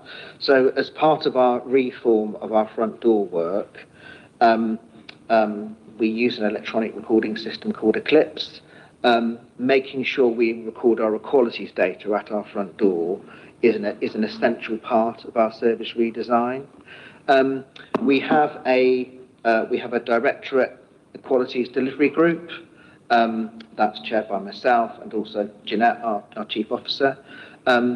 We've got a really comprehensive programme of work around equalities data and data collection, and we will be feeding any significant issues that come through this work into our equalities directorate group, and then that gets fed up to our corporate equalities delivery group. So collecting and reporting on our equalities data is a kind of a key way that we get that intelligence in our communities, and it is a really high priority for the council. Sorry, I just wanted to ask a further question around, I just want to get some clarity on how that will be, how you'll be collecting it. What would that look like? Yeah, so the data will be collected as people contact us, as we undertake assessments, we collect equalities data as part of that process. And then we have, it's beyond my understanding, but we have business intelligence data that will report specifically on that data. So for instance, we'll be able to, we have reportable data on people's ethnic origin, people's sexual orientation, people's preferred religion, and so we'll be able to feed all of that data into our service planning. Thank you very much. Thank you for your questions. And I now go to Teresa. Thank you, Chair. most of my questions have actually been answered. You'll be relieved to know, I'm sure. The two that I'm going to ask come under the theme of communication, really. The report says that there is limited oversight of senior leadership in relation to waiting well processes, owing to performance not being readily visible. How specifically is that weakness going to be addressed? And secondly, with regard to the reablement, are we secure that we have robust communication channels between the agencies involved in reablement, for example, between adult social care and housing, and the NHS and OT? Thank you. Thank you. Thank you, Teresa.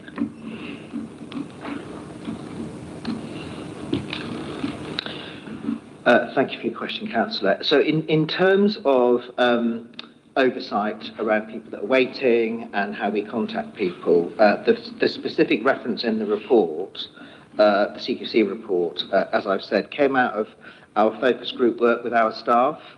And what the regulator told us was that although you say that you contact people while they're waiting, there were two forms of evidence that sort of counteracted that. People told us that they had been waiting long times for assessment, that they weren't always contacted. And in terms of our recording system, we weren't recording consistently where we had kept in contact with people. So I think, as I've referenced earlier today, we have an improvement and performance board that meets monthly. Because our wait times for assessment and our contact around wait for assessment are one of the things that put us in the Section 50 notice, our improvement around that will be monitored rigorously every month at that improvement board. And then every quarter, I report into our corporate leadership team to make sure that our CEO and our corporate directors have oversight over that element of our improvement plan. So it's really getting that golden thread and that line of sight around our improvement from our frontline staff doing the work up to the corporate leadership team. I guess the other element of that, and Councillor Alexander might want to comment on that, we meet with Councillor Alexander every fortnight, and so as Cabinet Member, we'll be giving Councillor Alexander assurance and oversight, again, of these key elements around our improvement plan. In answer to your second question around reablement and our connection to housing and the NHS, I mean, first of all, we're very well connected with colleagues in housing. We're part of the same leadership team now, and we're part of the same directorate on the council. So a lot of the work, we will want to be doing around supporting those vulnerable people in our housing stock in the city, those connections are already well underway. As a city as well, we're well connected in with our healthcare system. I currently chair our fortnightly escalation meeting, and that has colleagues in it from the hospital, from our Community Healthcare Trust, Sussex Community Trust, and also from our Mental Health Trust. So we've got regular weekly communication with our health colleagues.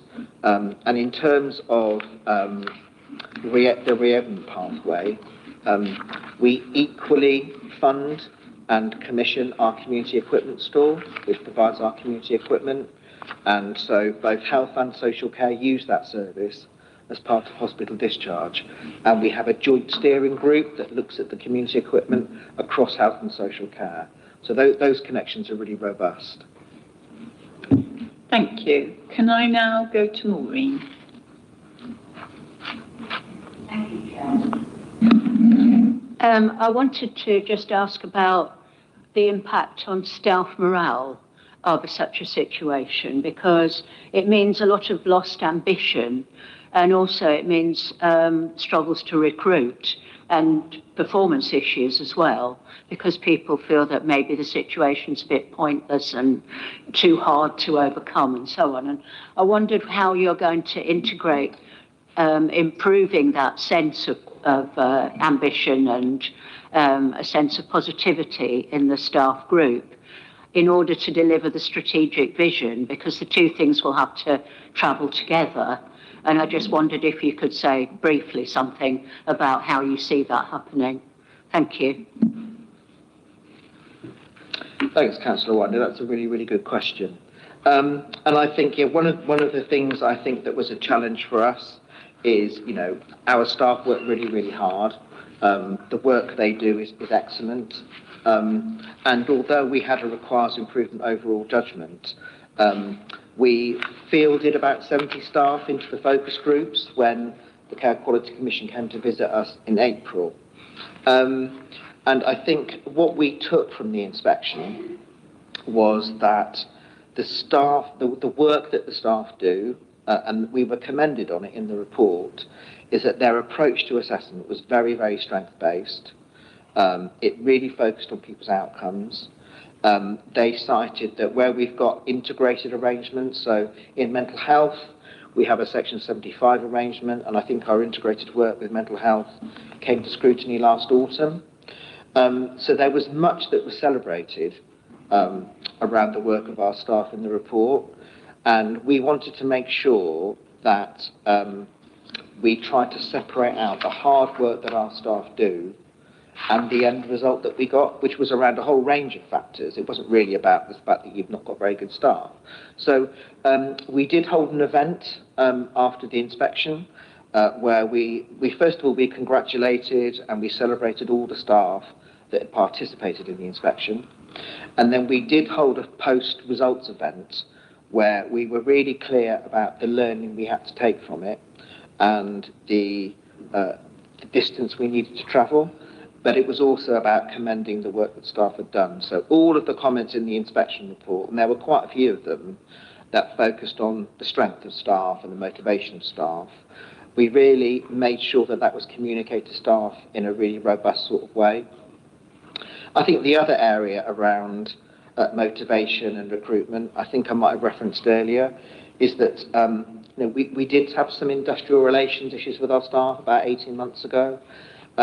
We secured some additional resources to build a career pathway for staff.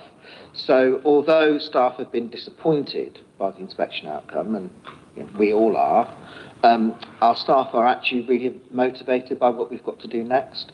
And we have made a considerable investment in our workforce in terms of that career development pathway and remunerating staff more appropriately for the work they do. So knowing that the social workers and adult social care, will get a similar wage by staying here than going to, say, East or West Sussex, has proved really helpful in terms of retention. Thank you very much. Well, I think we've come to the end of our questions. Thank you very much, Steve.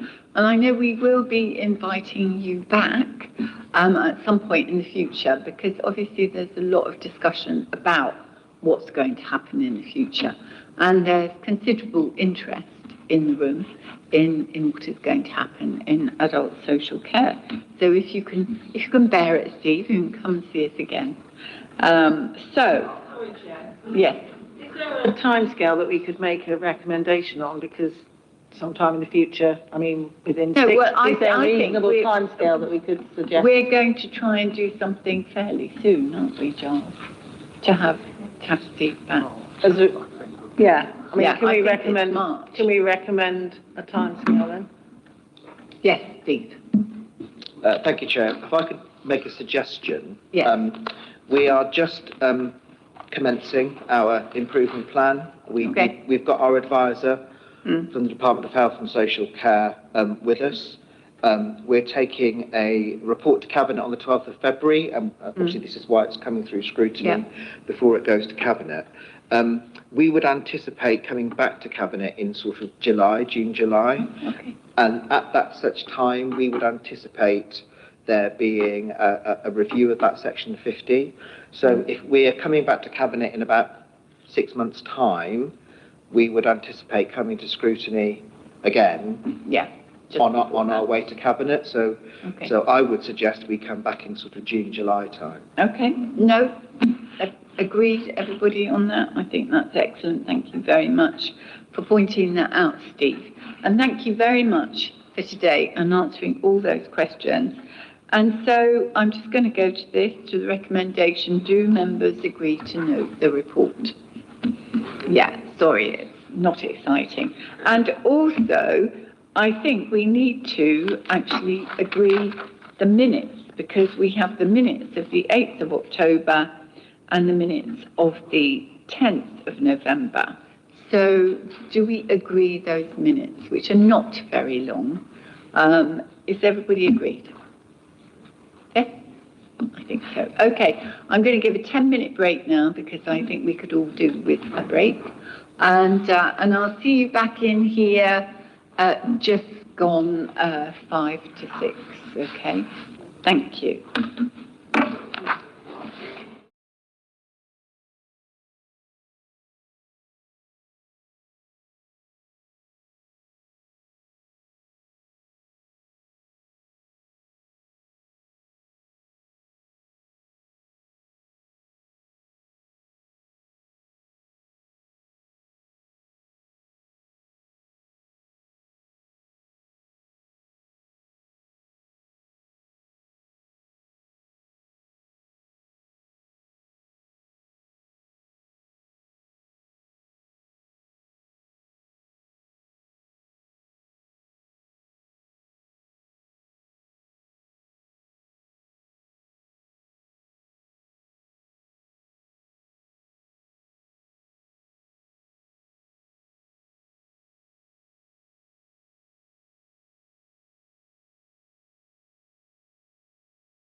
on to look at the LPS Building and Estates Renewal.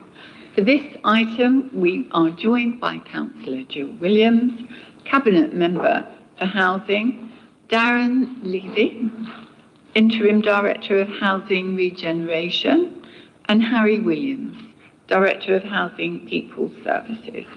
So would you like to present to the committee? And I think I have somebody else here whose name I do not have down. Would you like to give us your name? Yeah.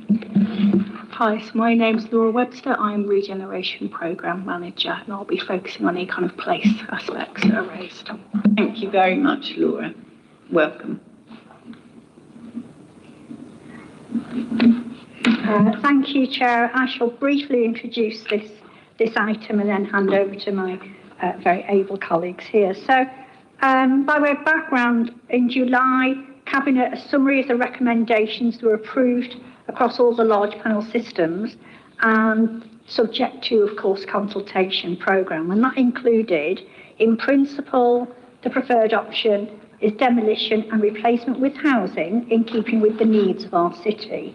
For funding to allow us to progress, to proceed to a 105 consultation in respect of the options with leaseholders and tenants, and for us to develop a rehousing policy and a local lettings plan, which is really important for the residents that are affected, and for us to continue with our leaseholder buyback programme, which I do believe is coming along quite nicely. So today, what we're really asking is, as part of the consultation, this committee are invited to provide feedback and comments to the survey, the rehousing policy, the LLP and leaseholder offer documents. And this can then be incorporated, because your views are really important to us, into the report when we go back to Cabinet in March. I also want to add something. We are also seeking views on the introduction of a very exciting, and I'm very excited about it, of a pilot home ownership pact. And this essentially is an alternative to the right to buy. Now, with our LPS blocks particularly, they are very much affected, because if they do qualify or are eligible for the right to buy, they can't buy them, obviously, because they're going to have to move. So it puts them in a bit of a predicament. And it got us thinking about how can we help, what can we do, what can we bring forward. So this is a pilot that we've come up with, I'm really grateful for all the help with colleagues here and officers. Rather than, because they can't exercise the right to buy where they are, they would be able to where they move next, we can offer as a pilot a deposit, quite a substantial deposit, and they can go and choose to buy on the open market wherever they wish. So it's an alternative. Now, we suggest that could be about 10 packages for 10 households at the moment as a pilot to roll this out. If it is successful and it works well, we could always expand that and roll that out much further. So this is something relatively new to this committee that I hope you will consider. I'm now going to hand over to my colleagues here.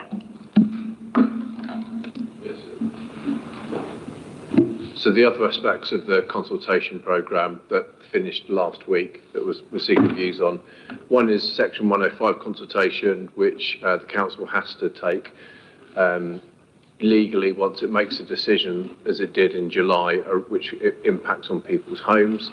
And essentially, we've asked questions of residents around whether they understand the decision that was made, and then asking for their views and priorities should we continue with the redevelopment of the sites.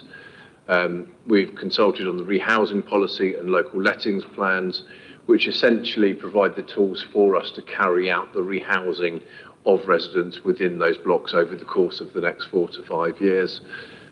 We've consulted on the leaseholder offer.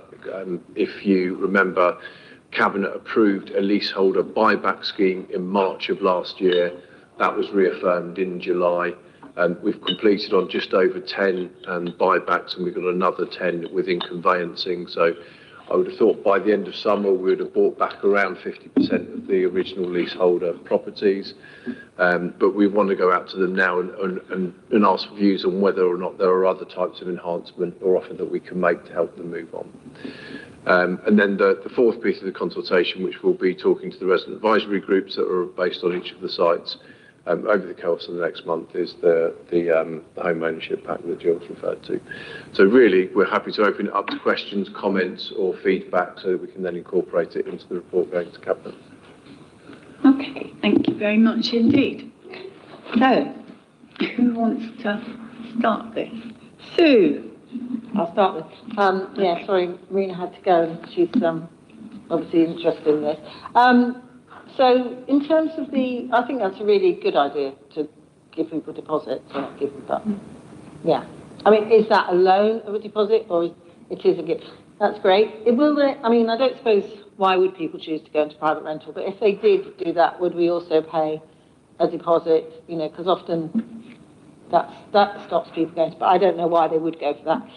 In terms of the right to buy, obviously we're hoping it'll be outlawed nationally at some stage, but for example, and this is a bit down the road, but if somebody's living in these flats now, they then move to another council property, and then they go back into this brand new flat, which is worth more than their old flat, do they retain their right to buy that? And how would we stop them being able to? And in terms of consultation, I suppose, yes, the general impact on the wait list, which I think you've looked at elsewhere, but when you say you've done a consultation, what's been the sort of take-up of that? It's often a really difficult thing to do, isn't it, to get people involved. You know, we know that with the community meetings, tenants meetings we have, so. Okay. Oh, sorry. Okay, I'll hand over to Darren in a minute. So the pilot home ownership pact is a grant, it is a deposit we will give you. You don't have to pay it back, so we hope that that's going to entice. And I'm really excited because this just opens up so much choice for people. They can, you know, they can stay in the city, they can move slightly out, whatever they want to do, wherever they want to live. This is brilliant. So I'm really excited to see this take off. I doubt, I mean, they might, but I doubt if anyone's going to go into the private rental sector because they are tenants. Whether they have a tenancy there or they have a tenancy in other homes, they take the tenancy with them, so that tenancy survives. Maybe Darren can talk about the future, but we don't know what's going to happen with the right to buy in the future. I'm thinking it's going to be 5 years by the time people have moved out. How many years? 7 years by the time any properties will be ready for people to return should they wish. So it's really difficult for us to kind of think about that length of time. In purely legal terms, if you're a secure tenant and you move to another secure tenancy, you take with you your right to buy discount and qualification. Our aim is for people to only have to move once. So the reason we're taking a number of years to carry out the rehousing programme is so that we can work with individual people to look for another property where they wish to go, and that would become their permanent secure home. There is within the sort of principle of the document a right to return should someone wish to consider that. But as Councillor said, that's going to be some years ahead. And we're talking to many residents who, you know, but perhaps sort of more mature, and we're looking at sort of some of the supported living schemes, and actually a lot of people are keen on those types of schemes. So we will be looking to make one move, but there will be a right to return. But you do take the right to buy with you as a secure tenant. Thank you very much. And now I have Councillor Milligate. Thank you. It's more of a comment really than a question. It was just to note the innovation and the responsiveness in the pilot that you're proposing, and those are things really to be valued, and I really look forward to the pilot. I hope it's successful, and it'll be very interesting to see the results of it. Okay, thank you very much. And so now I go to TJ. Thank you, Chair. I've got two questions which I want to lay on to you. The first one is about how you're communicating with the residents in question, because I'm going to be blunt here. The housing department is not known for good communication. This is coming from a councillor who's elected, and I struggle to get answers out of some of the housing departments. And if I'm struggling to get communication, I dread to think what residents who are at the risk of losing their house and watching their apartment get knocked down that they've lived in for years are feeling. So what are you doing to make sure that you are communicating to keep residents calm, to make sure that they are feeling the support that they are being offered here through this service that you've clearly spent a lot of time and a lot of effort to get right here? And the second part, in relation to, actually no, we'll come back to my other question in a minute. I just wondered if you could address the communication first. As a lot of this is happening in my ward, I'm there twice a week at least, sometimes more. So there is a lot of communication going on. I know the councils in other wards are spending an awful lot of time with their residents that are affected. And we have our community engagement team, we also have TDC, we have Darren's regular visitor, and we have pop-ups and we have regular surgeries where people can come and ask us any questions they wish to. They get regular letters, emails, we arrange phone calls if somebody wants to talk to us individually. So yeah, there's an awful lot of communication going on. I don't know if you might want to expand, Darren. Yeah, there has been a programmed range of engagement activities, both on site, across all of the sites. We're continuing to hold drop-ins, as Councillor Williams mentioned. We also arrange one-to-one visits to people's properties. We've taken along translators to those where people don't have English as a first language as well, to ensure everybody understands the communication going out, regular newsletters. And where we're meeting with, we've got a resident advisory group at each of the 3 LPS sites that we meet with on a monthly basis, and we ask their views on whether we're getting the communication right and learn through that engagement as well. So we're trying to open up the dialogue as much as we can and listen to where we may have not got it right and put it right. The resident days we've been holding have been pretty well attended and well received. But we'll continue that effort and continue to sort of refine and refine. And as you say, it's about communication all the way on this. Thank you. Thank you for that answer. In that case, I'd like to just circle around to the other question I have in this, which is touching again on the proposals you have around the Right to Buy programme. So obviously, with some of the funding you've talked about in the paper here, I imagine there are going to be some people who will be exercising right to buy and then looking to move out, as you kind of mentioned in the papers. The fear I have is that this is going to this risks putting a slight shock increase in demand on the Brighton housing market, which, as we all know, is already seeing sky-high prices due to the lack of houses on it.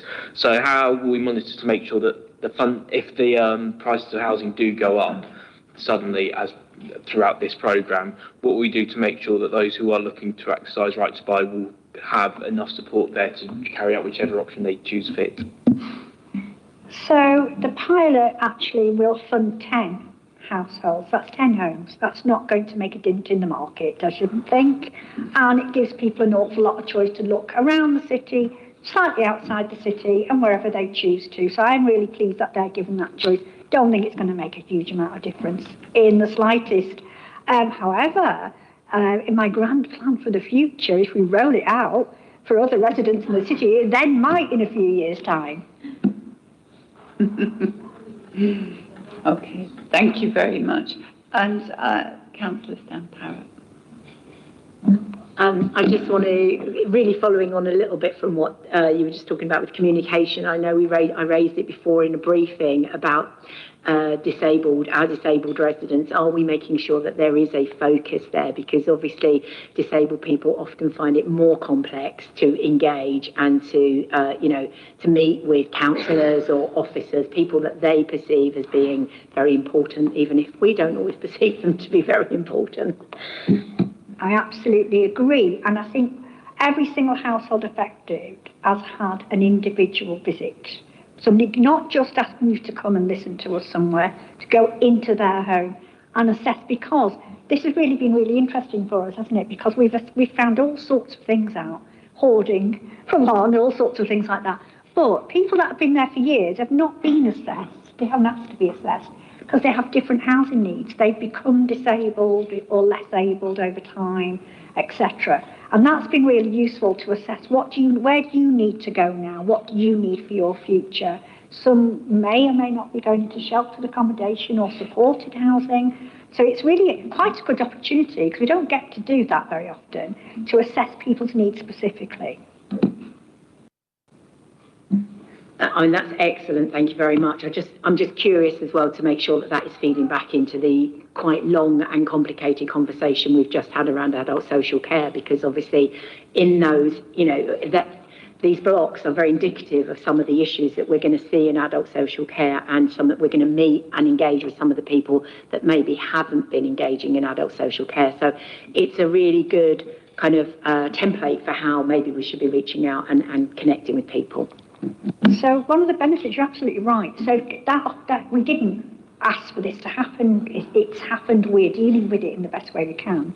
But sometimes getting assessed, I heard, is extremely, just because of resources and all sorts of complicated things. So we're not assessing them essentially, but we are assessing their housing needs at the right time. And then we can then refer to adult social care should we need to.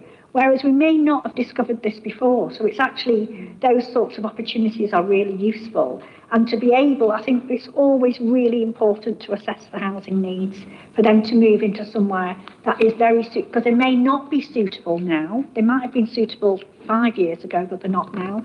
So we can then take that into account. So yes, that's right. Thank you. I now go to Teresa Mackey. Thank you, Chair.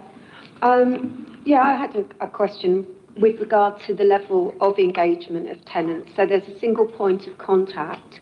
Are there a number of, nevertheless, tenants who are vulnerable because they are lacking, they are not actually engaging with the process?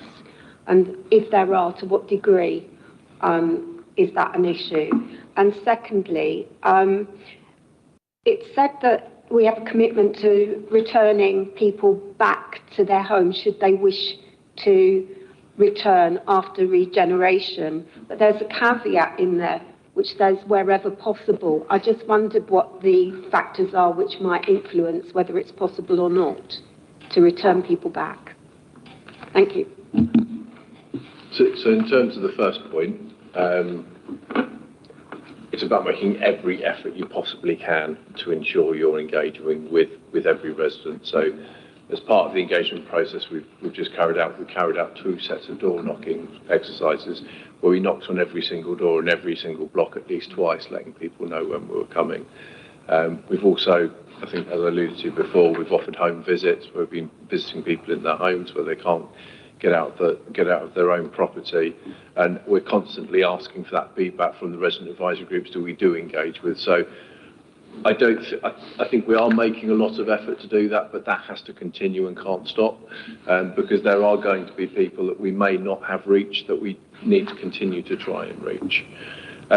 In terms of the principle of right to return, that's there so that people, as we design new buildings, people can make a choice. But it may be, I'm just trying to think of a reason, there may be locality reasons, there may be mobility reasons, there may be development reasons, there might be housing need reasons. I think that's just there because we don't know what's going to be happening in 7 or 8 years' time. So it's just allowing for the fact that none of us know what's going to happen in 7 or 8 years' time. That's what it's there for. Yeah.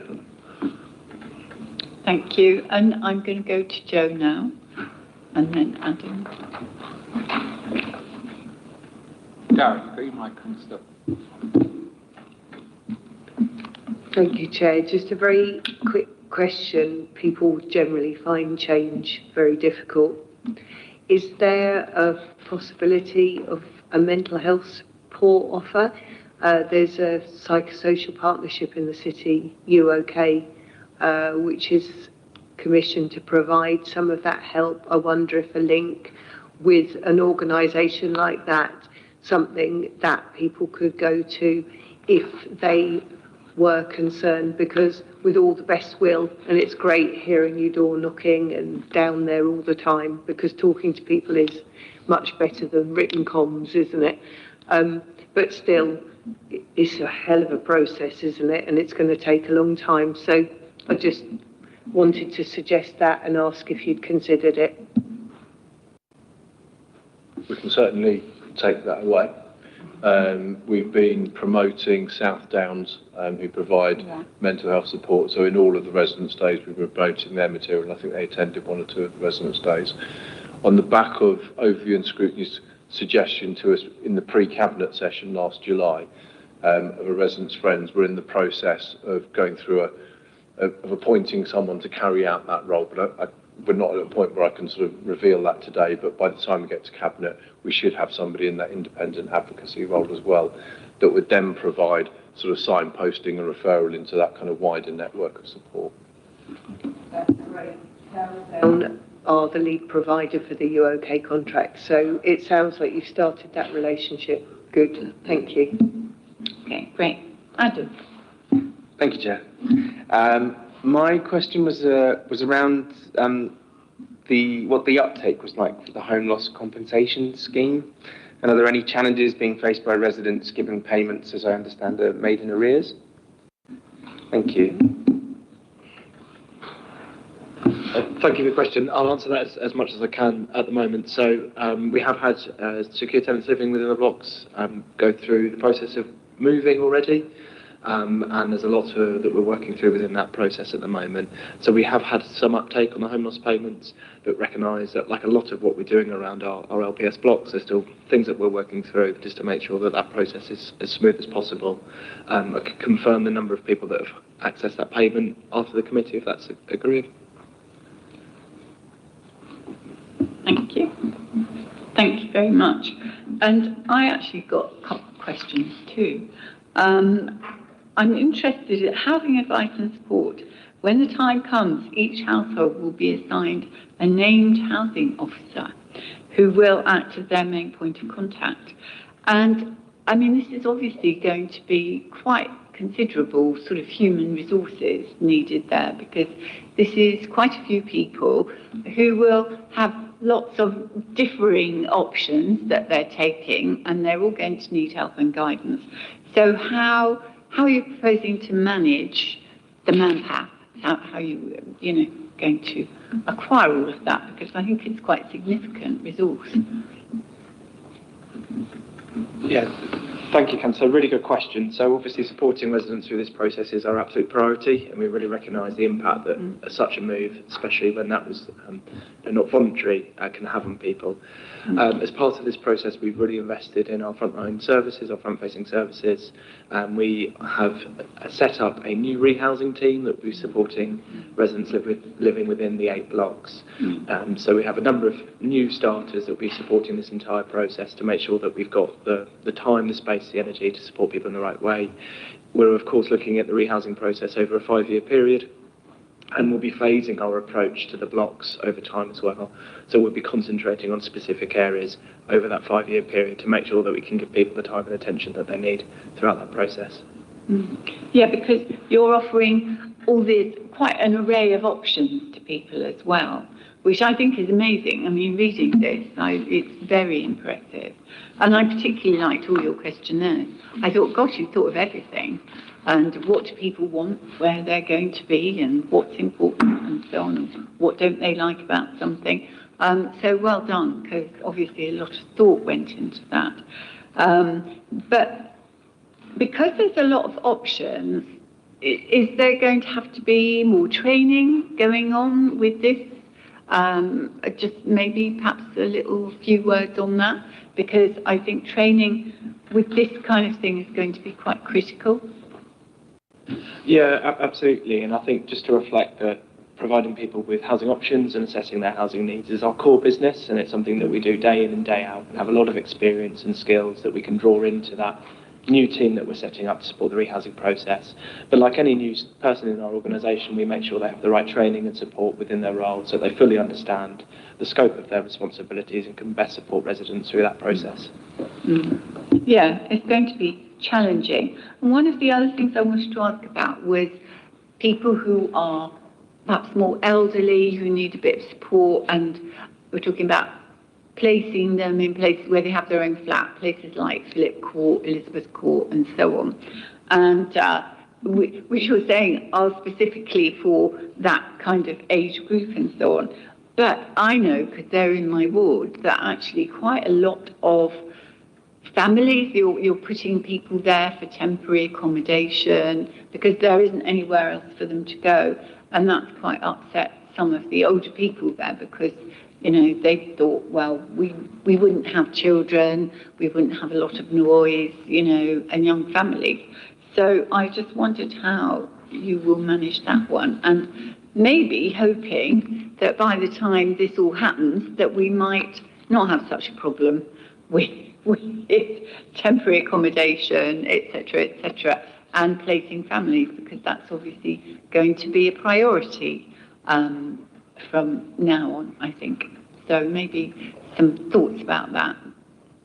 Yeah, thank you. And we have a really fantastic seniors housing service across the city, and we support a number of elderly residents living within those homes to have that fulfilling and independent life. We're doing a lot of work with residents living within the LPS blocks.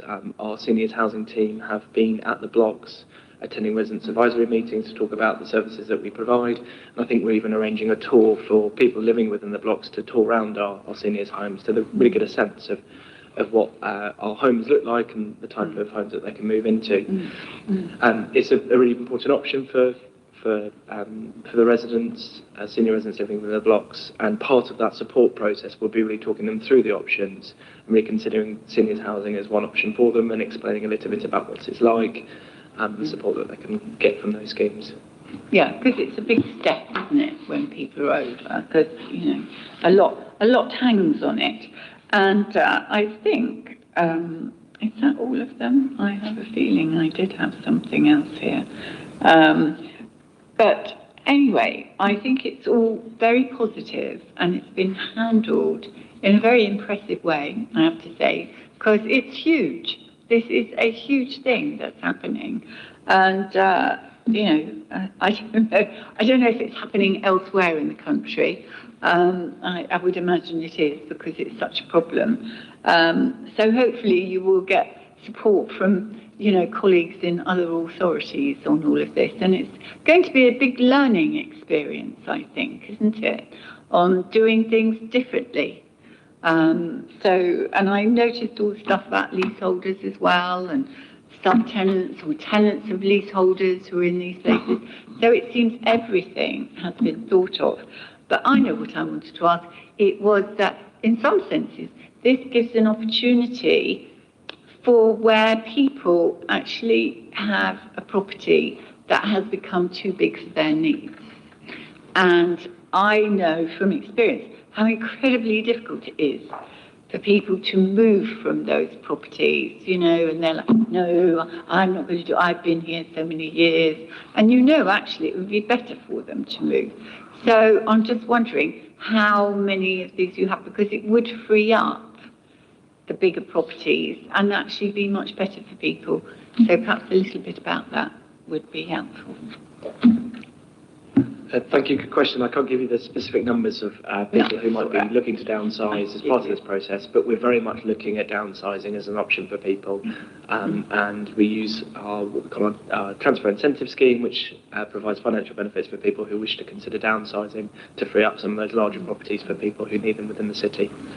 Yeah, no, that's great. Usually what they all want is a garden.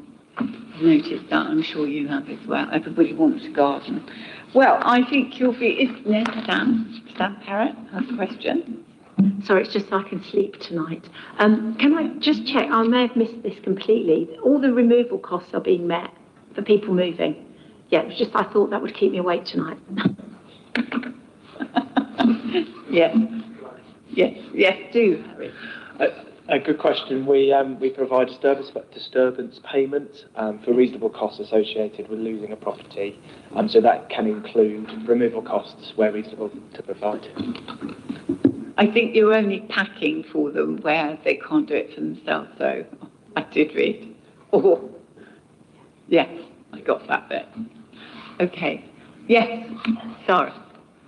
Sorry, I mean, it does all sound very good, and I've spent a lot of my reading time on the adult social care stuff, so I may have missed something that you've already said, but people have asked us, one, have asked me, one, where's the money coming from?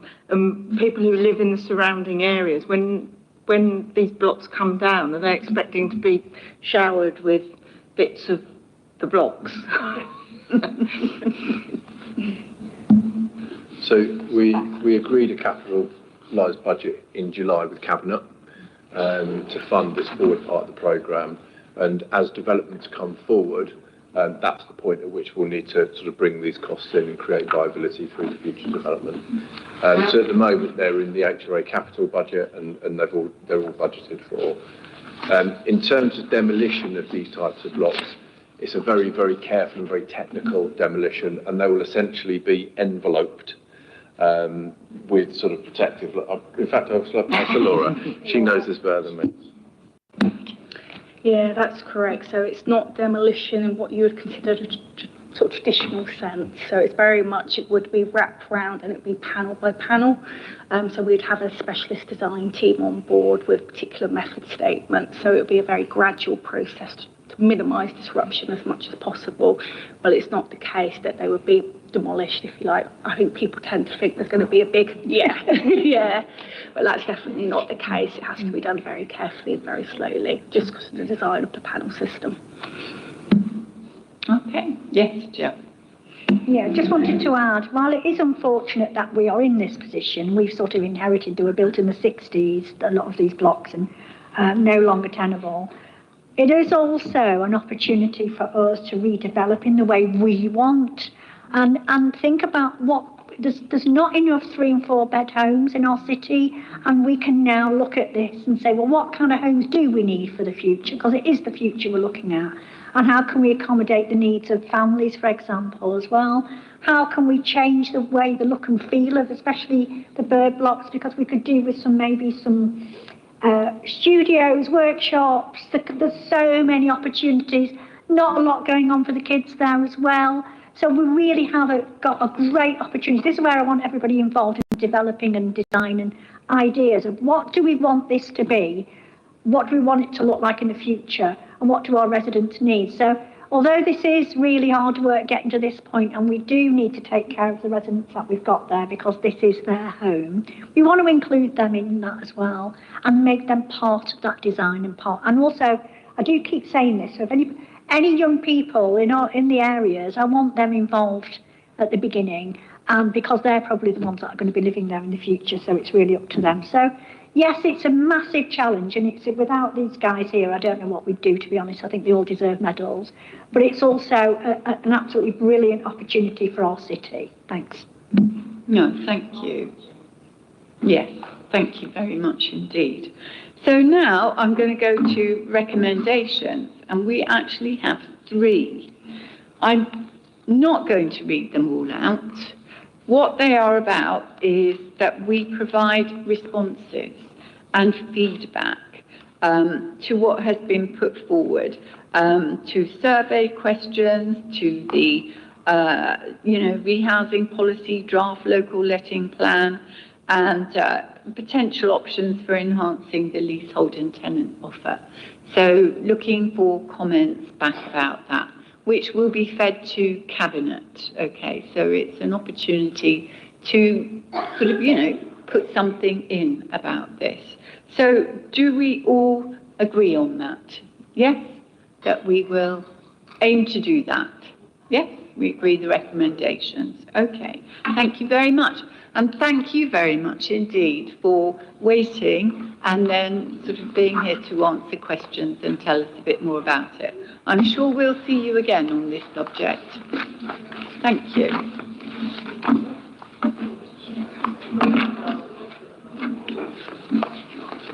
Some time for